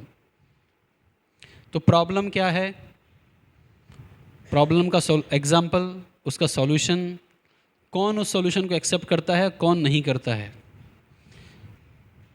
तो प्रॉब्लम क्या है, ए पार्ट में आइए, नीचे तीसरी स्लाइड पे आइए। प्रॉब्लम क्या है, no one want to die old disease death, जन्म मृत्यु जरा व्याधि हमें नहीं चाहिए, ये प्रॉब्लम है। ये कहाँ लिखा है, पहले पैराग्राफ में है कि नहीं, जन्म मृत्यु जरा व्याधि नहीं चाहिए, ये पहले पैराग्राफ में है। कौन लगाता है ये, मटीरियल नेचर, भौतिक प्रकृति हमें इन प्रॉब्लम से बाहर नहीं आने देती। और ये प्रॉब्लम कैसे बढ़ जाती है, एडवांसमेंट ऑफ मटेरियल नॉलेज। ये ए वाले स्लाइड पे हैं सब, प्रॉब्लम बीच में लिखा है और 3 एरोज जा रहे हैं उसमें। प्रॉब्लम क्या है, जन्म मृत्यु का चक्र, ये चक्र है। ये कौन लगाता है ये चक्र, भौतिक प्रकृति। और ये कैसे बढ़ जाता है ये प्रॉब्लम, अविद्या से, अविद्या के अनुशीलन से ये प्रॉब्लम और तीव्र हो जाती है, फास्ट हो जाती है। अब इसके एग्जाम्पल, कौन ऐसा व्यक्ति है जिसने अविद्या के द्वारा इन प्रॉब्लम को और बढ़ा लिया। तो नीचे दूसरे स्लाइड पे आइए, बी एग्जाम्पल, हिरण्यकश्यप, इसने ब्रह्मा जी को प्लीज़ किया, कनिंग जेंटलमैन, और नरसिंह देव ने उसका खात्मा कर दिया। अभी सॉल्यूशन, व्हाट लॉर्ड डज। अब ये सॉल्यूशन पे बाद में आएंगे। तो यहाँ तक हो गया अभी हमारा, ठीक है, 2 स्लाइड्स हमने पढ़ ली है अभी तक। अब देखिए सॉल्यूशन क्या है। अब बुक पे आइए, 5वें नंबर का पैराग्राफ। श्री ईशोपनिषद जीवन संघर्ष को जीतने के लिए, आ गए सब उस पे। अब ये जीवन संघर्ष मतलब यही जन्म मृत्यु जरा व्याधि में फंसे हुए हैं, हम प्रयास कर रहे हैं कि हम कैसे तो भी इन चीज़ों, इन प्रॉब्लम से बच जाएं। ये जीवन संघर्ष है। एकांगी प्रयास ना करने की शिक्षा देता है। एकांगी मतलब वन साइडेड, वन साइडेड मतलब ओनली मटेरियल प्रयास। ये जीवन संघर्ष से जीतने का सिर्फ मटेरियल प्रयास मत कीजिए। तो मटेरियल प्रयास क्या कर रहे हैं हम जीवन संघर्ष को जीतने के लिए? जॉब कर रहे हैं और क्या कर रहे हैं? डॉक्टर के पास जाके क्या बोलते हैं हम? जीवन संघर्ष से मुझे बचना है, तो इसका मेडिकल सॉल्यूशन दीजिए, एजुकेशनल सॉल्यूशन दीजिए, रिलीजियस सॉल्यूशन दीजिए। कहाँ ढूंढने जाते हैं रिलीजियस सॉल्यूशन? मंदिरों में, देवी देवताओं के मंदिरों में। अमृत मिल जाए हमें कुंभ में डुबकी लगा के अमृत मिल जाए। क्यों जा रही है इतना भीड़? अमृतम अश्नुते। लेकिन अमृत कहाँ से मिलेगा? शुद्ध होने के बाद शुद्ध कार्य करते रहने से अमृत प्राप्त होगा। तो जीवन संघर्ष को जीतने के लिए मटेरियल प्रयास तो बहुत कर लिया हमने, हर जन्म में हम यही प्रयास कर रहे हैं। छोटा सा मच्छर भी ये प्रयास कर रहा है कि नहीं? कैसे कर रहा है? वो आपका खून चूस के, उसको लग रहा है ये खून जो है ये इसका नहीं है, ये मेरा खून है, इसलिए मुझे पीना चाहिए जिससे मैं अपने जीवन संघर्ष को जीत सकूं। तो मटेरियल प्रयास तो हमने हर जन्म में, हर शरीर में, हर जगह किया है और हर दिन कर रहे हैं हम। Every day we are doing that. खाना क्यों खा रहे हैं? जीवन संघर्ष को जीतने के लिए। एक दिन अगर बोल दें कि आज फास्टिंग टिल इवनिंग आने वाला है, गौर पूर्णिमा पे शाम तक फास्टिंग है, वो दिमाग में वही घूमता है, फास्टिंग फास्टिंग फास्टिंग। भगवान के भजन से ज़्यादा भोजन पे ध्यान लगना शुरू हो जाता है। कल एकादशी है और निर्जल अगर आ गई तो निर्जल एकादशी का तो साल भर प्रयास करते हैं, साल भर से हमारा ध्यान शुरू हो जाता है। तो खाना खाना, सोते क्यों हैं हम? एक दिन अगर नींद आ रही है लेकिन सोए नहीं तो अगले दिन कैसी हालत हो जाती है। तो क्यों कर रहे हैं हम? हमको लगता है यही करने से मैं अपने जीवन के संघर्ष को जीत पाऊंगा। प्रभुपाद बोल रहे हैं अरे भौतिक प्रयास क्यों कर रहे हो? प्रत्येक व्यक्ति अपने अस्तित्व को टिकाए रखने के लिए कठोर संघर्ष कर रहा है, लेकिन प्रकृति के नियम इतने कड़े और सटीक हैं कि किसी को उनका उल्लंघन नहीं करने देते। स्थायी जीवन प्राप्त करने के लिए मनुष्य को भगवत धाम वापस जाने के लिए तैयार रहना चाहिए। तो सॉल्यूशन क्या है इन सारी प्रॉब्लम्स का? भगवत धाम। भगवान के धाम जाके ही ये सारी प्रॉब्लम सॉल्व होंगी। ये आध्यात्मिक सॉल्यूशन है। इसके अलावा जितने भी भौतिक समाधान, सॉल्यूशन क्या बोलेंगे, उपाय, भौतिक उपाय जितने भी लगाएंगे वो सब हटने वाला। और जनरली लोग क्या करते हैं, प्रकृति के नियमों को तोड़ के ही प्रकृति से ऊपर जाना चाहते हैं। जेल की दीवार तोड़ के और जेल से भागने का प्रयास। तो चोर को लगता है कि मैं बहुत शाना हूँ, किससे? जेल कीपर से। लेकिन जेल कीपर को पता है इसके जैसे 1000 चोर आ चुके हैं इधर और हर कोई यही प्रयास करते हैं। तो जेल कीपर कौन है हमारा? हम सब जेल में हैं, मटेरियल नेचर। और माया को पता है ये भागने का ये 2-4 प्रयास करेगा, घूम घाम के वो वापस उधर ही आने वाला है। जैसे वो निमाय की लीला है ना, निमाय छोटा बच्चा निमाय है, 2 चोर उसको पकड़ के ले गए। चोर उसको खिला रहे हैं, बाबू ये संदेश खाओ, बाबू ये रसगुल्ला खाओ, और वो खाता जा रहा है निमाय। और चोरों को लग रहा है कि हम इसको अपने अड्डे पे लेके आ गए, और घूम घाम के चोर कहाँ ले आए उसको? जगन्नाथ मिश्रा के घर के सामने। तो वहाँ तो निमाय ने घुमाया और वो चोरों का उद्धार हो गया। इधर हमको माया घुमा रही है कि मंदिर छोड़ के पूरे शहर को घूम के आऊँगा मैं, गलती से भी मंदिर नहीं जाऊँगा। लेकिन वो घूमता ही रहता है फिर इस भौतिक जगत में। तो प्रकृति के नियमों का उल्लंघन नहीं करने देते। प्रकृति के नियम इतने कड़े हैं कि वे किसी को उसका उल्लंघन नहीं करने देंगे। देखिए ये जो लैंग्वेज है ना प्रभुपाद की, इसी पुस्तक में मिलेगी आपको। बाकी पुस्तकों में प्रभुपाद की लैंग्वेज थोड़ी सॉफ्ट है, सिंपल ये है सब जगह, लेकिन इस पुस्तक के अंदर जो एकदम डायरेक्ट शूट आउट है वो इसी पुस्तक में मिलेगा। इसलिए ईशोपनिषद बहुत इम्पोर्टेंट ये है शास्त्र।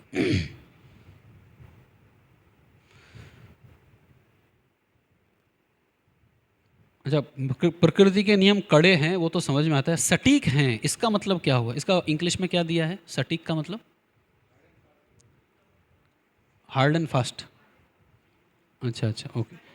तो हार्ड तो हैं, तोड़ नहीं सकते आप इनको। सटीक है मतलब एक्यूरेट। एक्यूरेट मतलब हर एक के लिए अलग अलग नियम बनाए हैं। ऐसा नहीं है कि इस क्या बोलते हैं, मेरे लिए इसका जो नियम है वैसा ही नियम मेरे लिए भी होगा शायद। जैसे दवाइयाँ होती है ना, एलोपैथी में कैसा रहता है, एक ही दवाई सबके ऊपर, पैरासीटामोल डाल दो सबका बुखार ठीक हो जाएगा। ठीक नहीं होता है वो, बाय द वे। आयुर्वेद में कैसे रहता है, व्यक्ति की प्रकृति के अनुसार दवाई बनाई जाती है। ऐसे ही माया ने हर एक के लिए अलग अलग नियम बना के रखे हैं, एकदम सटीक। ऊपर ऊपर से एक जैसे ही हैं, जन्म मृत्यु जरा व्याधि जैसे, लेकिन हर एक की बीमारी अलग अलग होती है कि नहीं? ये तो फिजिकल बीमारी हो या मेंटल, हमारे विचारधाराएं। अभी यहाँ कितने सारे माइंड बैठे हुए हैं, बैक्टीरिया वायरस के अंदर भी माइंड है अपना, उसका हर एक का अपना अपना माइंड है, हर एक के अपने अपने कंसेप्ट हैं, और हम उनको लेके संघर्ष कर रहे हैं कि मेरा जो कन्विक्शन है ना यही सही है, मैं जो सोच रहा हूँ ना ये 100% परफेक्ट है। और हम मार खाते हैं हर बार उसी कन्विक्शन की वजह से, उसी कंसेप्ट की वजह से, लेकिन सुधरने को तैयार नहीं है। इसीलिए दुख दिए जाते हैं प्रकृति के द्वारा कि अपने उस कन्विक्शन को बदलें। धनंजय की कहानी सुनी आपने? ये धनंजय नहीं, एक दूसरा धनंजय है, प्रहरेण धनंजय। भक्ति सिद्धांत जी ठाकुर कहानी बताते हैं, सुनी होगी वो कहानी, कई बार सुना है। वो 7 जमाई होते हैं एक ससुर के, 7 जमाई आके रुक जाते हैं, फेस्टिवल ख़त्म हो गया, सब हो गया, जाने का नाम ही नहीं ले रहे। तो उसका एक बेटा था चिंटू तो बाप बेटे ने सलाह बनाई कि अब इनको निकाले कैसे। तो ठीक है, अभी हम इनको खाने पे बुलाएंगे नहीं। तो 7 जमाई जहाँ रहते थे वहाँ से उनको खाने का न्योता नहीं दिया। तो 2 लोगों को गुस्सा आ गया, अरे हमारी बेइज्जती हो गई, हम नहीं रुकेंगे। 2 चले गए, 5 रह गए। 5 बोले अपना ही घर है, इसमें पूछने ताछने की क्या जरूरत है, कोई बुलाए नहीं बुलाए, जाओ खाओ तो 5 आ गए। तो ससुर ने दूसरे दिन रिपोर्ट ली, क्या हुआ, कितने गए? बोले 2 गए, 5 बाकी है। तो दूसरे दिन उन्होंने प्लान बनाया कि खाने में हम सिर्फ सिंपल राइस दाल सब्जी चपाती रखेंगे, स्वीट ख़त्म, स्पेशल आइटम ख़त्म। तो 5 आए, 2 ने देखा कि अरे हमारी बेइज्जती हो रही है अभी, तो 2 चले गए, 3 बच गए। तो 3 में से एक बड़ा शाना था, वो धनंजय, छोटा ही छोटा, वो बोलता था अरे मिल रहा है ना फोकट का, स्पेशल आइटम नहीं है तो क्या है, पेट भरने को तो मिल रहा है डटे रहो। तो फिर अगले दिन क्या हुआ, सिर्फ राइस दाल। तो ऐसा करके एक चला गया, 2 बच गए। दोनों ने सांठ-गांठ मिलाई कि राइस दाल खाएंगे लेकिन यहीं रहेंगे। फिर अगले दिन क्या हुआ, दाल के सिर्फ दाल रखी और उसके अंदर नमक नहीं, मिर्ची नहीं, कुछ नहीं।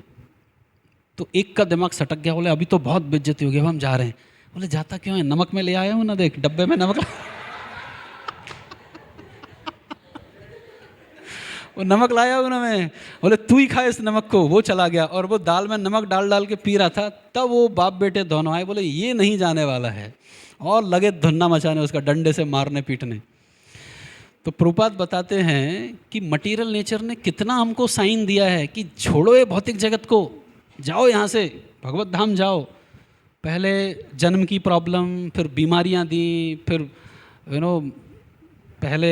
पहले ये था रनवे था, फिर हेलीपैड बना दिया, बाल उड़ गए, दांत टूट गए, आंख बंद हो गया देखना, कान से कम हो गया, बुढ़ा हो गया, डंडा लेके चल रहा है, जाऊंगा नहीं, लेकिन कब्र में पैर लटका के खड़ा हूँ लेकिन जाऊँगा नहीं यहाँ से। तो क्यों दुख दिए जा रहे हैं प्रकृति के द्वारा कि यहाँ से छूट के जाएं हम? ये बात आएगी आगे। असंगता, हम इस जगत में के नहीं हैं। वो धनंजय की गलती क्या थी? क्यों उसको मार पड़ी? खाना खाना गलत बात है क्या? नहीं। कहाँ खा रहा है वो? दूसरे के घर में। वो उसकी खुद की जगह नहीं है, वहाँ वो भोग करने का प्रयास कर रहा है, इसलिए उसको डंडे पड़े। तो भोगना, आनंदित होना गलत बात है? नहीं। लेकिन आप दूसरे के घर में रह के आनंद भोगोगे तो गलत बात है। ये किसका घर है? भौतिक जगत। ये माया का जगत है।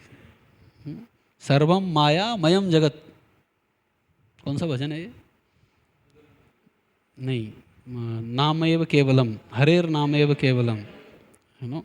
उसमें आता है ये पूरा जगत ये माया का घर है, और इसमें हम रह के माया को ही दगा देने का प्रयास कर रहे हैं। तो माया क्या करेगी? फिर ये अलग अलग प्रकार के दुख आएंगे, कष्ट आएंगे। तो हम इनके नियमों को नहीं तोड़ सकते। प्रकृति के नियमों को मैं नहीं तोड़ सकता। कौन तोड़ सकता है? जो नियमों का पालन करता है वही नियमों के पार जा सकता है। इसलिए प्रभुपाद ने 4 नियम बताए हैं। तो ये रेगुलेटिव प्रिंसिपल फॉर फ्रीडम, ये भगवत गीता में प्रभुपाद ने लिखा है 3.34 या 33 somewhere. By following the regulative principle of freedom, स्वतंत्र होने के लिए नियम पालन करना है। ये एक उल्टा लगेगा आपको कि अरे हम तो स्वतंत्र होना चाहते थे, फिर नियम क्यों? इसीलिए नियम हैं।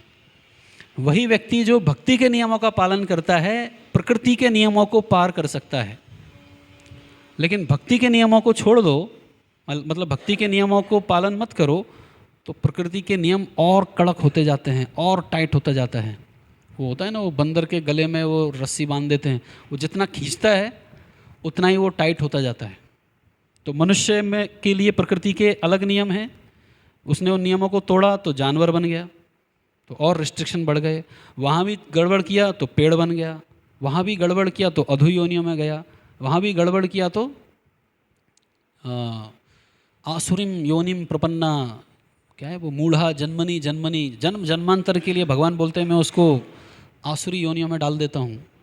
क्यों होता है ये प्रकृति के नियमों को तोड़ने की वजह से होता है। उनको लगता है मैं प्रकृति के नियमों को तोड़ के क्या कर रहा हूँ? पार जा रहा हूँ, लेकिन पार नहीं जा सकते। तो ये सारे नियम कहाँ पे ख़त्म हो जाएंगे? भगवत धाम, जब भगवान के धाम में जाएंगे। एक्चुअली हम लोग नियम अच्छे नहीं लगते ना हमें, करेक्ट? इतने नियम क्यों? अटेंडेंस क्यों? हर जगह अटेंडेंस। ये क्या भक्ति करने आए हैं या फिर स्कूल में वापस आ गए, ऐसा लग रहा है। तो नियम क्यों? तो नियम पालन करना हमें अच्छा नहीं लगता है। नियम सिर्फ एक जगह पे नहीं है। नो लॉज, वो सिर्फ भगवान की लीला में होता है। भगवान की लीला ही एक ऐसा स्थान है जहाँ पर नियम नहीं है। भगवत धाम में, भौतिक जगत में प्रकृति के नियम बहुत कड़े हैं। There has to be laws in material world. भगवत धाम में नियम नहीं है, क्योंकि हमें उस भगवत धाम का अनुभव है, हम वहाँ जाना चाहते हैं, इसलिए हमें यहाँ पे नियम अच्छे नहीं लगते। लेकिन अभी हमने गलती कर दी है, भौतिक जगत में आ गए हैं, तो इन नियमों का पालन करके हम इस नियमों से पार जा सकते हैं। इसलिए नियम पालन करना जरूरी है। तो अब यहाँ से छठे पैराग्राफ से शुरू होगा। अमृतम प्राप्त करने का सही मार्ग। 6 से लेकर 14 तक यही चलने वाला है। अभी विद्या के अनुशीलन से अमृतम प्राप्त करने का सही मार्ग। अभी तक क्या देखा था हमने? 5वें पैराग्राफ तक क्या था? 5वें पैराग्राफ तक क्या टाइटल था? नहीं प्राप्त कर, भौतिक मार्ग से अमृतम प्राप्त नहीं हो सकता है। तो सही मार्ग क्या है? तो देखिए, प्रभुपाद भी वैसा ही लिख रहे हैं 6ठे पैराग्राफ में। जिस विधि से भगवान के पास वापस जाया जाए, यानी क्या प्राप्त किया जाए? अमृतम प्राप्त किया जाए, वह ज्ञान की एक अलग शाखा है, यानी विद्या है। और इसे उपनिषद, वेदांत सूत्र, भगवद गीता, भागवतम जैसे वैदिक शास्त्रों से सीखना पड़ता है। इस जीवन में सुखी रहने और इस भौतिक शरीर को त्यागने के बाद स्थायी आनंदमय जीवन प्राप्त करने के लिए, अब इसमें दो चीज़ें लिख दी प्रभुपाद ने। पहली चीज़ क्या है इसमें? इस जीवन में सुखी रहने के लिए, तो वो क्या हो गया? अविद्या। ठीक है, इस जीवन में सुखी यानी भौतिक जीवन में सुखी रहने के लिए आपको भौतिक ज्ञान चाहिए, अविद्या चाहिए। और बाद में स्थायी आनंदमय जीवन प्राप्त करने के लिए, यानी सच्चिदानंद शरीर भगवत धाम जाने के लिए क्या चाहिए? मनुष्य को ये पवित्र साहित्य पढ़ने चाहिए और दिव्य ज्ञान प्राप्त करना चाहिए। बद्ध जीव ईश्वर के साथ अपने नित्य संबंध को भूल चुका है और उसने गलती से अपने अस्थायी जन्मस्थान को ही सर्वस्व मान लिया है। भगवान ने कृपा करके भारत में उपर्युक्त शास्त्र तथा अन्य देशों में अन्य शास्त्र प्रदान किए हैं, जिससे भुलक्कड़ मानव को स्मरण दिलाया जा सके कि उसका घर इस भौतिक जगत में नहीं है। जीव एक आध्यात्मिक अस्तित्व है और वह अपने आध्यात्मिक घर को वापस लौटकर ही सुखी हो सकता है। तो प्रकृति के नियमों का उल्लंघन करके आप अमृता प्राप्त नहीं कर सकते। तो अमृता कैसे प्राप्त कर सकते हैं? ये भगवत ज्ञान प्राप्त करके। क्लियर? ये इस श्लोक में बताया है, भगवत ज्ञान से हम किस प्रकार अमृत प्राप्त कर सकते हैं। तो ये भगवत ज्ञान कहाँ मिलेगा? क्या लिखा है प्रभुपाद ने इस तात्पर्य में? भगवत ज्ञान कहाँ मिलेगा? शास्त्रों में। ठीक है, ये एक चीज़ हुई भगवत ज्ञान प्राप्त करने का, एक विधि इसमें बताया है शास्त्रों से, भगवान की शिक्षाओं को स्वीकार करके। अब यहाँ पे प्रभुपाद लिखा है भारत में और भारत के बाहर भी। भारत के बाहर कौन से शास्त्र दिए हैं? ये बाइबल, ये कुरान, ये हैं। हालांकि उनके अंदर इतना डायरेक्ट इन्फॉर्मेशन नहीं है, लेकिन हिंट है।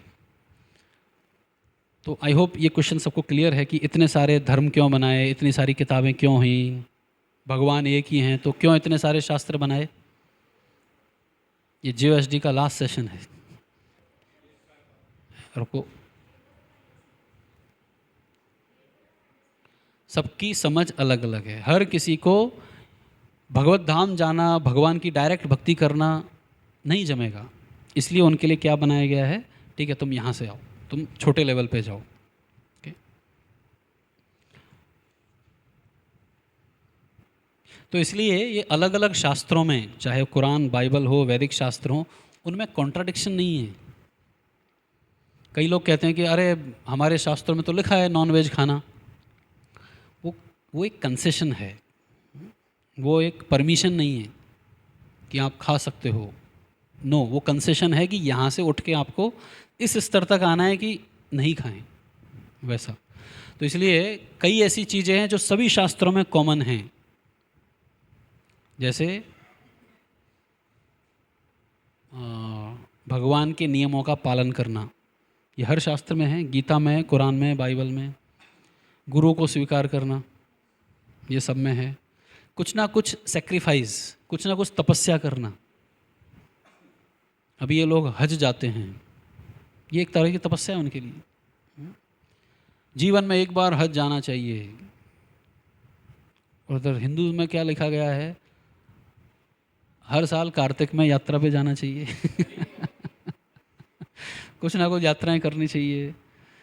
तो अगर कोई व्यक्ति नॉन जजमेंटल तरीके से देखेगा तो इन तीनों में कुछ अंतर नहीं है, उनमें पर्पस तीनों का सेम है।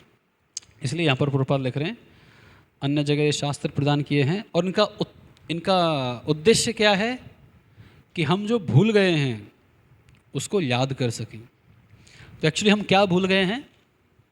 हमारे घर का एड्रेस। हम हमारे घर का एड्रेस भूल गए।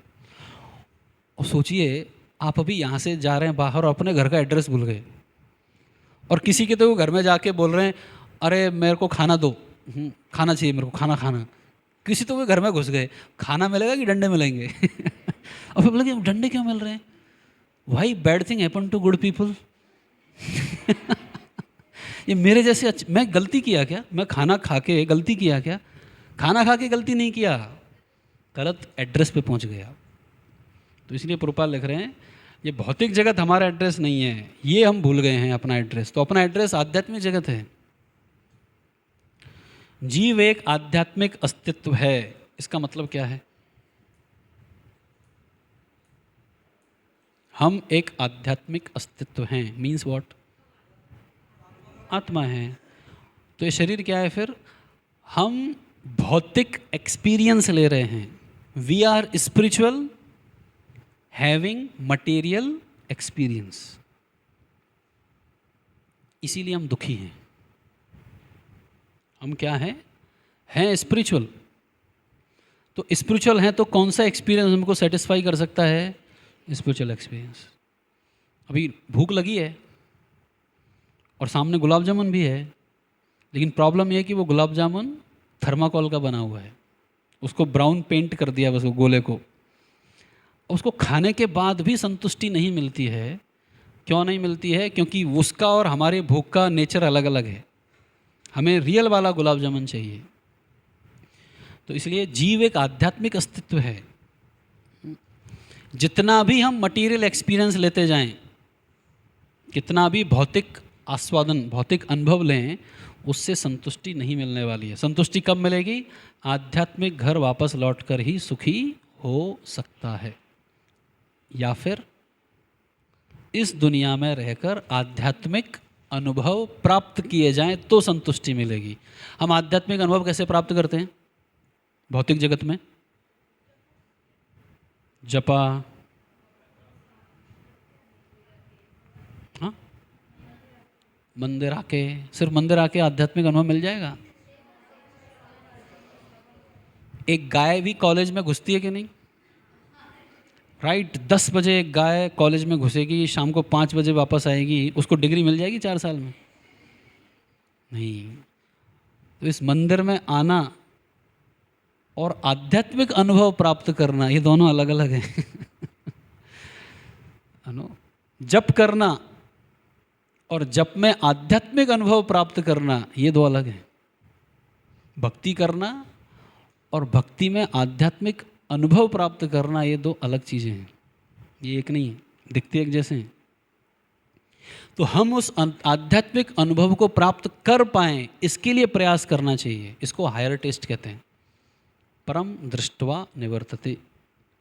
वो हायर टेस्ट प्राप्त हो तो उसके लिए नियम पालन करने पड़ेंगे। अब कोई बोलेगा कहाँ लिखा है भगवत गीता में ऑनियन गार्लिक नहीं खाना है, चाय नहीं पीनी है, नॉनवेज नहीं खाना है? ये नियम हर एक के लिए नहीं है। जिस व्यक्ति को आध्यात्मिक अनुभव प्राप्त करना है उसके लिए नियम है। कोई बोलेगा मेरे को नहीं करना, मेरे मेरे मेरे गुरु ने तो बोला सब कुछ खाओ, पान बीड़ी तंबाकू चरस गांजा सब खाओ। हाँ खाओ। फिर क्या नहीं मिलेगा? आध्यात्मिक अनुभव नहीं मिलेगा। आप मटेरियल अनुभव में ही खुशी रहने का प्रयास कर रहे हो, आपको वही मिलेगा। तो नियम कड़क कहाँ होने शुरू, नियम कहाँ पे नैरो होते जाते हैं?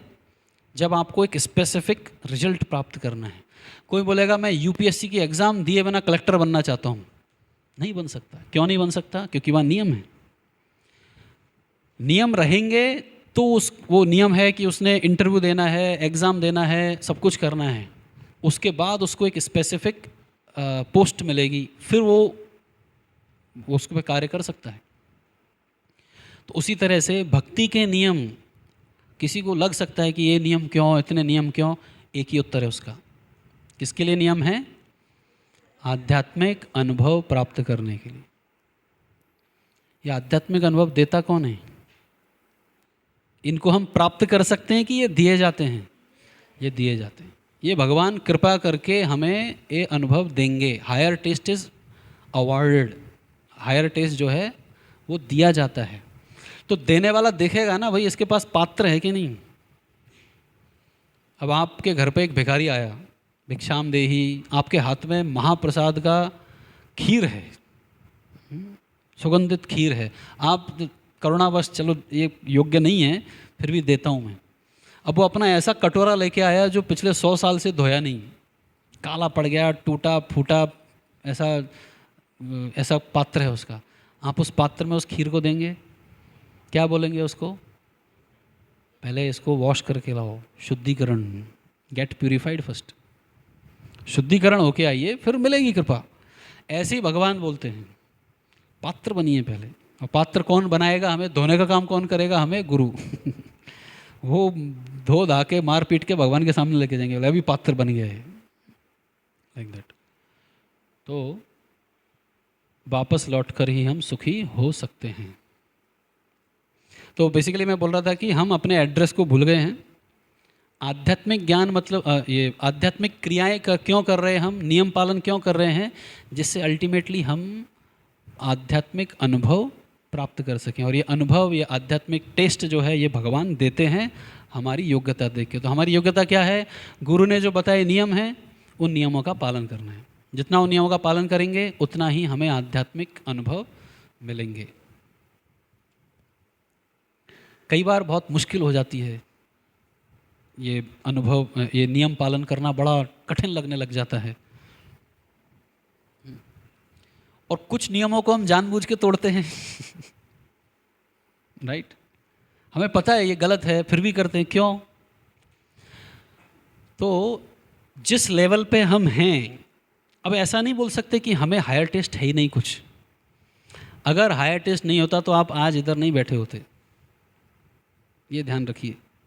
अगर हमें हायर टेस्ट, आध्यात्मिक अनुभव बिल्कुल नहीं होता तो आप इधर होते क्या? नहीं होते। इधर हैं मतलब हमें थोड़ा बहुत आध्यात्मिक अनुभव है, लेकिन फिर भी हम कहीं तो अटके हुए हैं। कुछ ऐसी चीज़ें हैं जो मुझे नो बोलनी चाहिए लेकिन मैं नहीं बोल रहा, या कुछ ऐसी चीज़ें हैं जिनको मुझे यस बोलना चाहिए, मैं नहीं बोल पा रहा हूँ। तो हर एक ने वो आत्ममंथन करना है कि कौन सी ऐसी चीज़ें हैं जो मुझे रोक रही है, किससे? आध्यात्मिक अनुभव की वृद्धि करने के लिए। अभी जप करने में आनंद नहीं आता है, फिर क्यों कर रहे हैं? कुछ तो आनंद था, कुछ तो अनुभव हुआ था, लेकिन अभी वो बीच में ऐसा लगता है छूट गया, अभी कहाँ गया वो? तो क्यों नहीं आ रहा है? कुछ ऐसी चीज़ें हैं जिनसे हम नो नहीं बोल पा रहे हैं, या कुछ ऐसी चीज़ें जिनसे हम यस नहीं बोल, जिनको हम यस, हाँ, नो नहीं बोल पा रहे हैं, यस बोलना चाहिए, यस नहीं बोल पा रहे हैं। तो वो सोचना चाहिए हमें, व्हाट शुड आई डू, क्या मैं ऐसा करूं जिससे मैं अपने को एक स्तर ऊपर लेके जाऊं।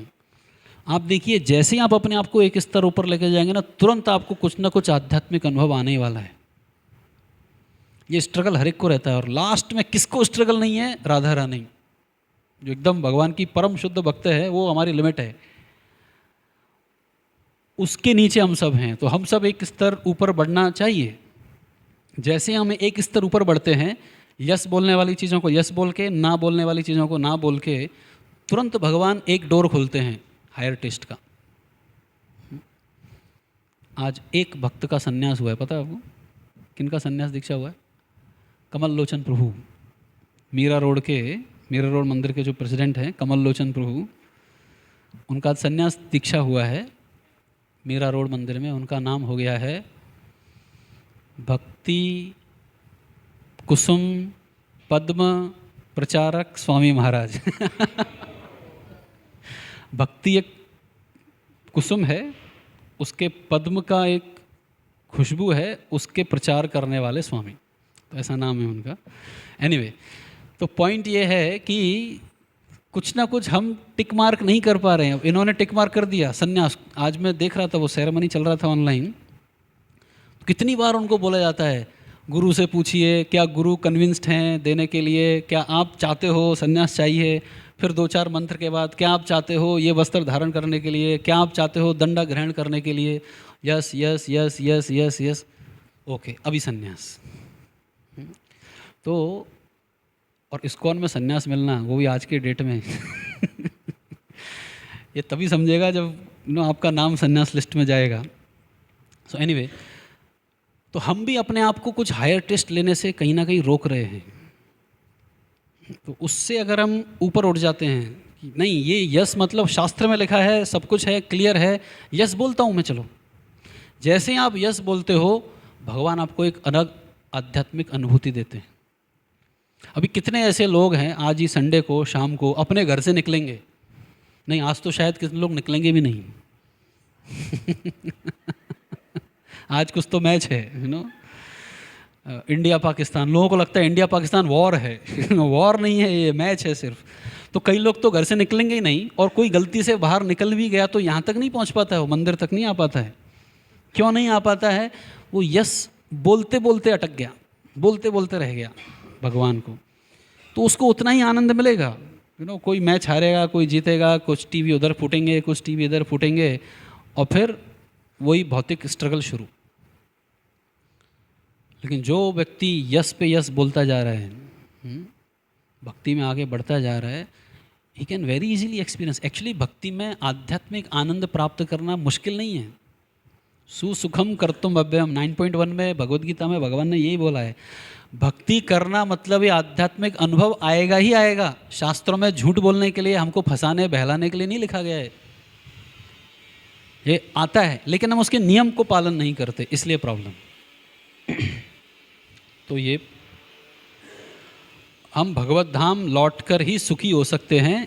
ऐसा नहीं है कि सिर्फ भगवत धाम लौट के ही, इस भौतिक जगत में रहकर भी अगर हमने गुरु के आदेशों का पालन किया, वर्ड टू वर्ड, जैसा लिखा है वैसा डिज़ायर करना चाहिए। कभी तो मैं ऐसा दिन आए, ऐसा समय आए जहाँ पे मैं गुरु के, प्रभुपाद के हर एक शब्द चीज़ को मैं वर्ड टू वर्ड पालन कर सकूं।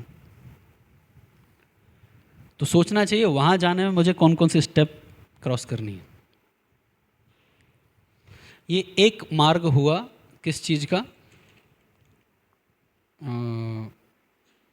भगवत ज्ञान प्राप्त करने का, शास्त्र पढ़ के। आगे प्रभुपाद लिखते हैं, भगवान अपने प्रामाणिक सेवकों को अपने धाम से अपने संदेश का प्रसार करने के लिए भेजते हैं। ये दूसरा मार्ग हो गया भगवत ज्ञान प्राप्त करने का। पहला मार्ग कौन सा था? शास्त्र। दूसरा मार्ग कौन सा हो गया? भगवान के सेवक यानी गुरु। और कभी कभी तो भगवान यह कार्य करने के लिए स्वयं आते हैं। कौन सा कार्य करने? ज्ञान प्रदान करने, भगवत ज्ञान प्रदान करने के लिए खुद आते हैं। चूँकि सारे जीव उनके प्रिय संतान हैं, उनके अंश हैं, इसलिए इस भौतिक अवस्था में हमें लगातार मिलने वाले कष्टों को देखकर हमारी अपेक्षा ईश्वर अधिक दुखी होते हैं। जब किसी संतान को परेशानी होती है तो माता पिता को ज़्यादा दुख होते हैं। मेरी ग्रैंड मदर थी, वो जब भी बुखार वुखार कोई आ गया किसी भी बच्चे को घर में, हर बार आके बोलती थी, अरे इसका बुखार मुझे लग जाए वो ग्रैंड मदर यही बोलती है ना कि अरे इसको नहीं होना चाहिए, मुझे लग जाए। उनको ज़्यादा दुख होता है। तो भगवान को हम जब दुखी हो रहे हैं, ये भौतिक भोग प्राप्त करने का प्रयास जो कर रहे हैं, इसमें भगवान को ज़्यादा दुखी होते, भगवान ज़्यादा दुखी होते हैं। और भगवान उस दुख को देखना नहीं चाहते। इसलिए क्या करते हैं, भगवान उस व्यक्ति को माया को सौंप देते हैं। बोले मैं नहीं मार सकता इसको, तुम ही देखो। भगवान बड़े कृपालु हैं। इस भौतिक, अब ये लाइन इंपॉर्टेंट है, अगली लाइन, इस भौतिक जगत के कष्ट हमें अप्रत्यक्ष रूप से जड़ पदार्थ से हमारी असंगतता की याद दिलाते रहते हैं। ये आपको समझाना है मुझे, इसका मतलब क्या है। दोबारा पढ़िए ये लाइन। भौतिक जगत के कष्ट क्या याद दिलाते हैं हमें? जड़ पदार्थ से हमारी असंगतता, इनकॉम्पेटिबिलिटी। क्या इंग्लिश में? इनकॉम्पेटिबिलिटी। जड़ पदार्थ के लिए नहीं बने हैं। और क्या मतलब है इसका? इस पूरी लाइन का, एक वर्ड का नहीं, पूरी लाइन का अर्थ क्या है?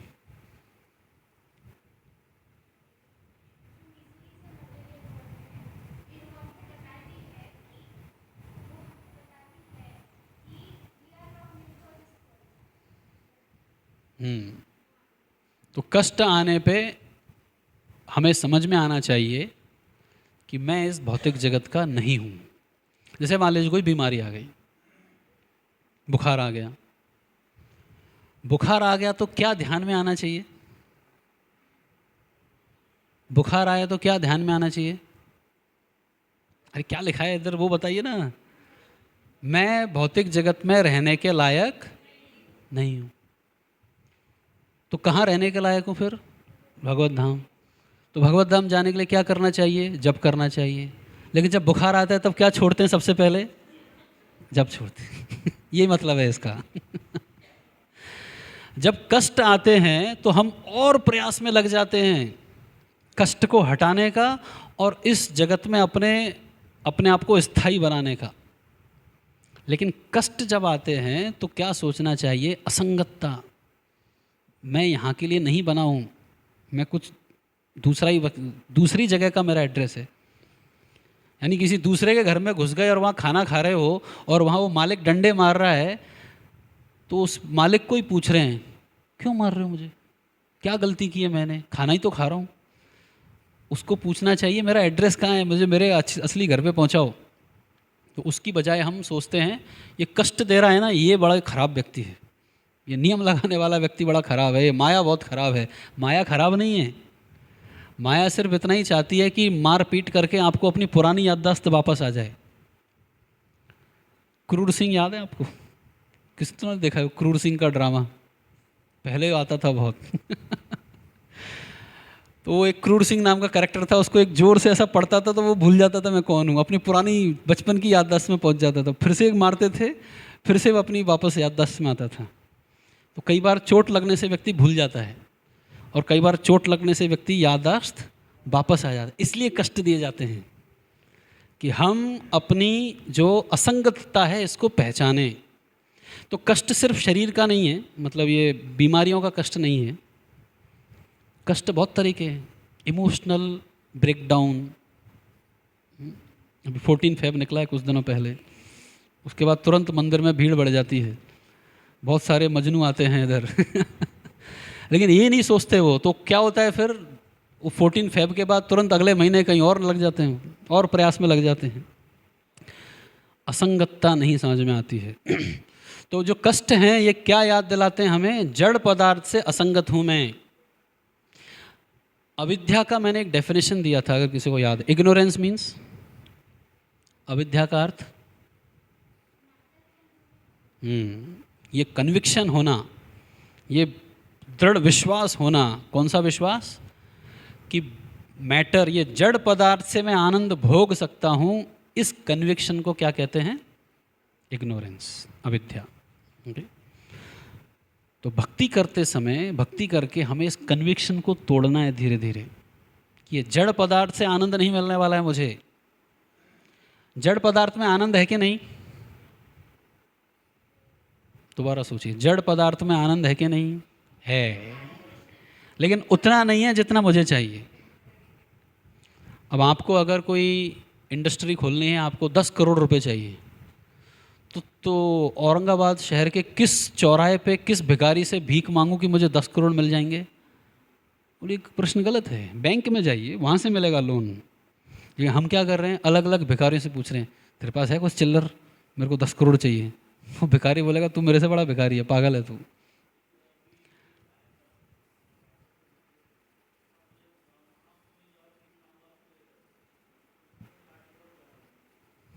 देने वाले इनसे ज़्यादा चतुर हैं, वो उससे लेके जाएंगे वापस। तो पॉइंट क्या है? हमारी जो आवश्यकता है वो भौतिक जगत पूरा नहीं कर सकता। इसको कहते हैं असंगतता। मटेरियल वर्ल्ड में उतनी पावर नहीं है कि हमें वो दे सके जो हमें चाहिए। ये सिर्फ कृष्णा में पावर है। He only can satisfy us, nobody else. लेकिन इस भौतिक जगत में क्या कर रहे हैं? हम भिखारियों का एसोसिएशन बना लिया है, भिखारी एसोसिएशन। हम सब मिलके हम होंगे कामयाब एक दिन, कहीं कभी तो हम सुखी होंगे, नहीं हो सकते। तो इसलिए जब भी कष्ट आते हैं तो कष्टों से क्या सीख लेना है, क्या लेसन लेना है? कुछ भी कष्ट आ रहे हो, emotional, financial, relationship, physical, mental, जो भी प्रॉब्लम आ रही हैं, तो भक्त क्या सोचता है? ये भौतिक जगत में रहने के लायक नहीं हूँ मैं। Let us make our endeavour, more serious. भगवत धाम जाने के हमारे जो प्रयास हैं उनको और ज़्यादा गंभीर करते हैं। बुद्धिमान जीव सामान्यतया इन चेतावनियों पर ध्यान देकर विद्या या दिव्य ज्ञान के सेवन में लग जाता है। वो जो 7 धनंजय के जो 7 भाई थे, उनमें से जो शुरू के 2 थे वो सबसे बुद्धिमान थे। क्यों बुद्धिमान थे? उनने किस पे ध्यान दिया? चेतावनियों पे। तो एक कष्ट वास्तव में क्या है हमारे जीवन में? ये चेतावनी। और इन चेतावनियों को जो समझ गया वो बुद्धिमान है। तो कष्टों को दुख के रूप में नहीं लेना है। मेरे साथ ऐसा क्यों होता है, मैं ही सबसे खराब हूँ और भगवान तो है ही नहीं शायद, और ये क्यों और वो। कष्ट जब होते हैं तो व्यक्ति को समझना चाहिए ये चेतावनी है। और चेतावनी है तो ध्यान किस पे देना है? फिर कष्ट पे ध्यान नहीं देना है, विद्या के अनुशीलन पे, भक्ति पे ध्यान देना है। अब देखिए आगे की लाइन। आध्यात्मिक ज्ञान के सेवन के लिए मनुष्य जीवन सर्वश्रेष्ठ अवसर है, और जो मनुष्य इस अवसर का लाभ नहीं उठाता वह नराधम कहलाता है। मतलब जो चेतावनियों पे ध्यान नहीं देता और कष्ट को प्राप्त करके सीरियस नहीं होता है भक्ति में, वो नराधम है। अब कुछ ऐसे लोग हैं जो इन चेतावनियों पे ध्यान नहीं देके कुछ और ही करने लग जाते हैं। बोले चेतावनी गई भाड़ में। अच्छा, हमको चेतावनी मिलती है क्या कुछ? क्या हमें कुछ चेतावनी मिली है अभी तक इस भौतिक जगत में? असंगतता, ये भौतिक जगत हमारा नहीं है, हम जड़ पदार्थ से संगत नहीं हैं। असंगोयम पुरुषः ऐसा कहते हैं। इस शरीर से हमारा कुछ कनेक्शन नहीं है। ऐसी कोई चेतावनी मिली हमें? किसको मिली? क्या मिली है? क्या चेतावनी मिली है? बीमारियां हो, ये तो बहुत जनरल स्टेटमेंट हो गया। बीमारियों में चेतावनी का समझते हो आप? चेतावनी का मतलब क्या है? ओके, एक करके। अच्छा, किसी ने अपशब्द बोल दिए, हमारी ईगो हर्ट हो गई, ये क्या था? ये चेतावनी था। लेकिन हमने क्या निश्चय किया उधर? अब बताता हूँ मैं तेरे को। अब मैं कुछ ऐसा उपाय करूँगा, ये इसने मेरे को ईगो हर्ट किया, मैं इसका ईगो नहीं, इसका पूरा डब्बा गोल कर देता हूँ। चेतावनी नहीं ली उसको हमने। चेतावनी का अर्थ क्या होता है? वार्निंग कहाँ दी जाती है? कहीं ना कहीं डेंजर है और आपको बोला जा रहा है उस घर में मत जाओ, उस घर में आग लगी, आप जाओगे फिर से? नहीं जाओगे। ऐसी चेतावनी कोई सुनी हमने भौतिक जगत की? नहीं सुनी है। चेतावनी अवेलेबल किया हुआ है, माया ने डाल के रखी हैं चेतावनियाँ, लेकिन हम सुनी नहीं रहे। हम कान बंद करें, नहीं नहीं नहीं मुझे मत सुनाओ। जैसे घर में आग लगी है, बाहर से लोग चिल्ला रहे, बाहर आओ रे, बाहर आओ, आग लगी है। और वर्स्ट केस, बाहर के लोग चिल्ला रहे, बाहर आओ बाहर आओ, सो गया हो जाके। तो रोज सुबह सुबह मंदिरों से कौन सी आवाज आती है? संसार दावा नल। हम सो रहे हैं 4:30 बजे। या फिर ये मंदिर वाले इतने क्यों आवाज़ करते हैं, ये मंदिर से क्यों आवाज़ आती है, इतनी शोर आता है, ये आता है, कंप्लेन करते हैं लोग। तो चेतावनी हर जगह मिलेगी, लेकिन उसको सुनने के लिए एंटीना होना चाहिए हमारे पास। We have to have a alert, we have to have alertness to receive that signal. और अगर तो सिम्टम क्या है उस व्यक्ति का जिसने चेतावनी को ग्रहण कर लिया, चेतावनी को समझ गया? वो क्या करेगा? अब जिसको लग गया ये घर में आग लगी है, वो क्या करेगा? अभी भागेगा वहाँ से, कुछ तो करेगा, you know. He will not be relaxed. हाँ आग लगी है, ठीक है, अभी तक तो धोती ही जली है, अभी शरीर जलना बाकी है। ऐसा करेगा क्या वो? नहीं, अरे भागो, कुछ तो करो, डू समथिंग। ऐसा व्यक्ति ही क्वालिफाइड है शिष्य बनने के। दीक्षा प्राप्त करने की क्वालिफिकेशन क्या है? उसको लग गया अभी कि आग लग गई मेरे को, अभी मुझे सॉल्यूशन चाहिए। जिज्ञासु श्रेय उत्तम, कौन सा श्लोक है ये? तस्मात् गुरुम प्रपद्येय जिज्ञासु श्रेय उत्तम। जब आपकी जिज्ञासा ऐसी बढ़ गई है कि अभी उस चीज़ के अलावा मुझे और कुछ नहीं चाहिए, I want the solution at any cost, मैं कोई भी प्राइस पे करने को तैयार हूँ, तब वो तैयार होता है दीक्षा प्राप्त करने के, तब गुरु उसको ज्ञान देते हैं, ये लो। ओके, नहीं तो आजकल तो स्टेटस बन गया है स्टेटस बनाने के लिए दीक्षा नहीं दी जाती है। दीक्षा किसके लिए दी जाती है? जिज्ञासा कितनी है, किस चीज़ की जिज्ञासा? इस भौतिक जगत से भागने की जिज्ञासा। भागने का मतलब ये मैं नहीं बोल रहा जिम्मेदारियों से भागने की, मन में इच्छा होनी चाहिए भौतिक जगत में असंग हूँ, असंगत है मैं भौतिक जगत से असंगत हूँ, मेरा कुछ कनेक्शन नहीं है इस भौतिक जगत से। ये जिज्ञासा जब आएगी तब अपने आप आपको गुरु की भी जरूरत नहीं पड़ेगी, हर जगह आपको गुरु दिखेंगे। कौन सा उदाहरण है? जब जिज्ञासा तीव्र हो गई तो गुरु के आदेश आपको हर जगह से सुनाई देंगे, चेतावनी हर जगह से मिलेगी। अवधूत ब्राह्मण 24 गुरु थे उसने गुरु बनाए नहीं थे। पृथ्वी उसका गुरु हो गया, आसमान उसका गुरु हो गया, जल से, पक्षी से, वेश्या से, कबूतर से, ये सब उसने अपने गुरु बनाए। क्यों? क्योंकि अपने गुरु की वाणी उसको इन सब से सुनाई दे रही थी। तो जब आप चेतावनी सुनने लग जाते हैं तो फिर you become a walking, you live A walking Bhagavatam life. वो भागवतम सिर्फ क्लास तक नहीं रहती, अपनी भागवतम क्लास के बाद ख़त्म हो जाती है। श्रील प्रभुपाद की जय वो बोला भागवतम खुद ख़त्म। लेकिन जब चेतावनियों को सुनना हमने शुरू कर दिया कि there are warning sign in this life, in this world, तो फिर आपको भागवतम का संदेश हर जगह से सुनाई देगा। You can connect anything to Krishna.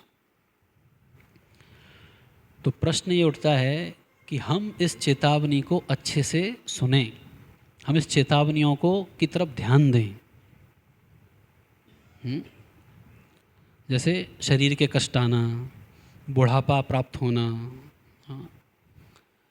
Digestion, जवानी के दिनों में हमने पत्थर भी पचा लिए होंगे, होता है ना ऐसा। बोलते यंग एज में पत्थर भी दे दो तो वो भी पचा देता है। वो पत्थर आया है ना, हर एक के खाने में कुछ ना कुछ कंकड़ आते हैं। अभी वो कंकड़ क्या पूरा पूरा बाहर जाता है क्या? कुछ ना कुछ तो अंदर जाता है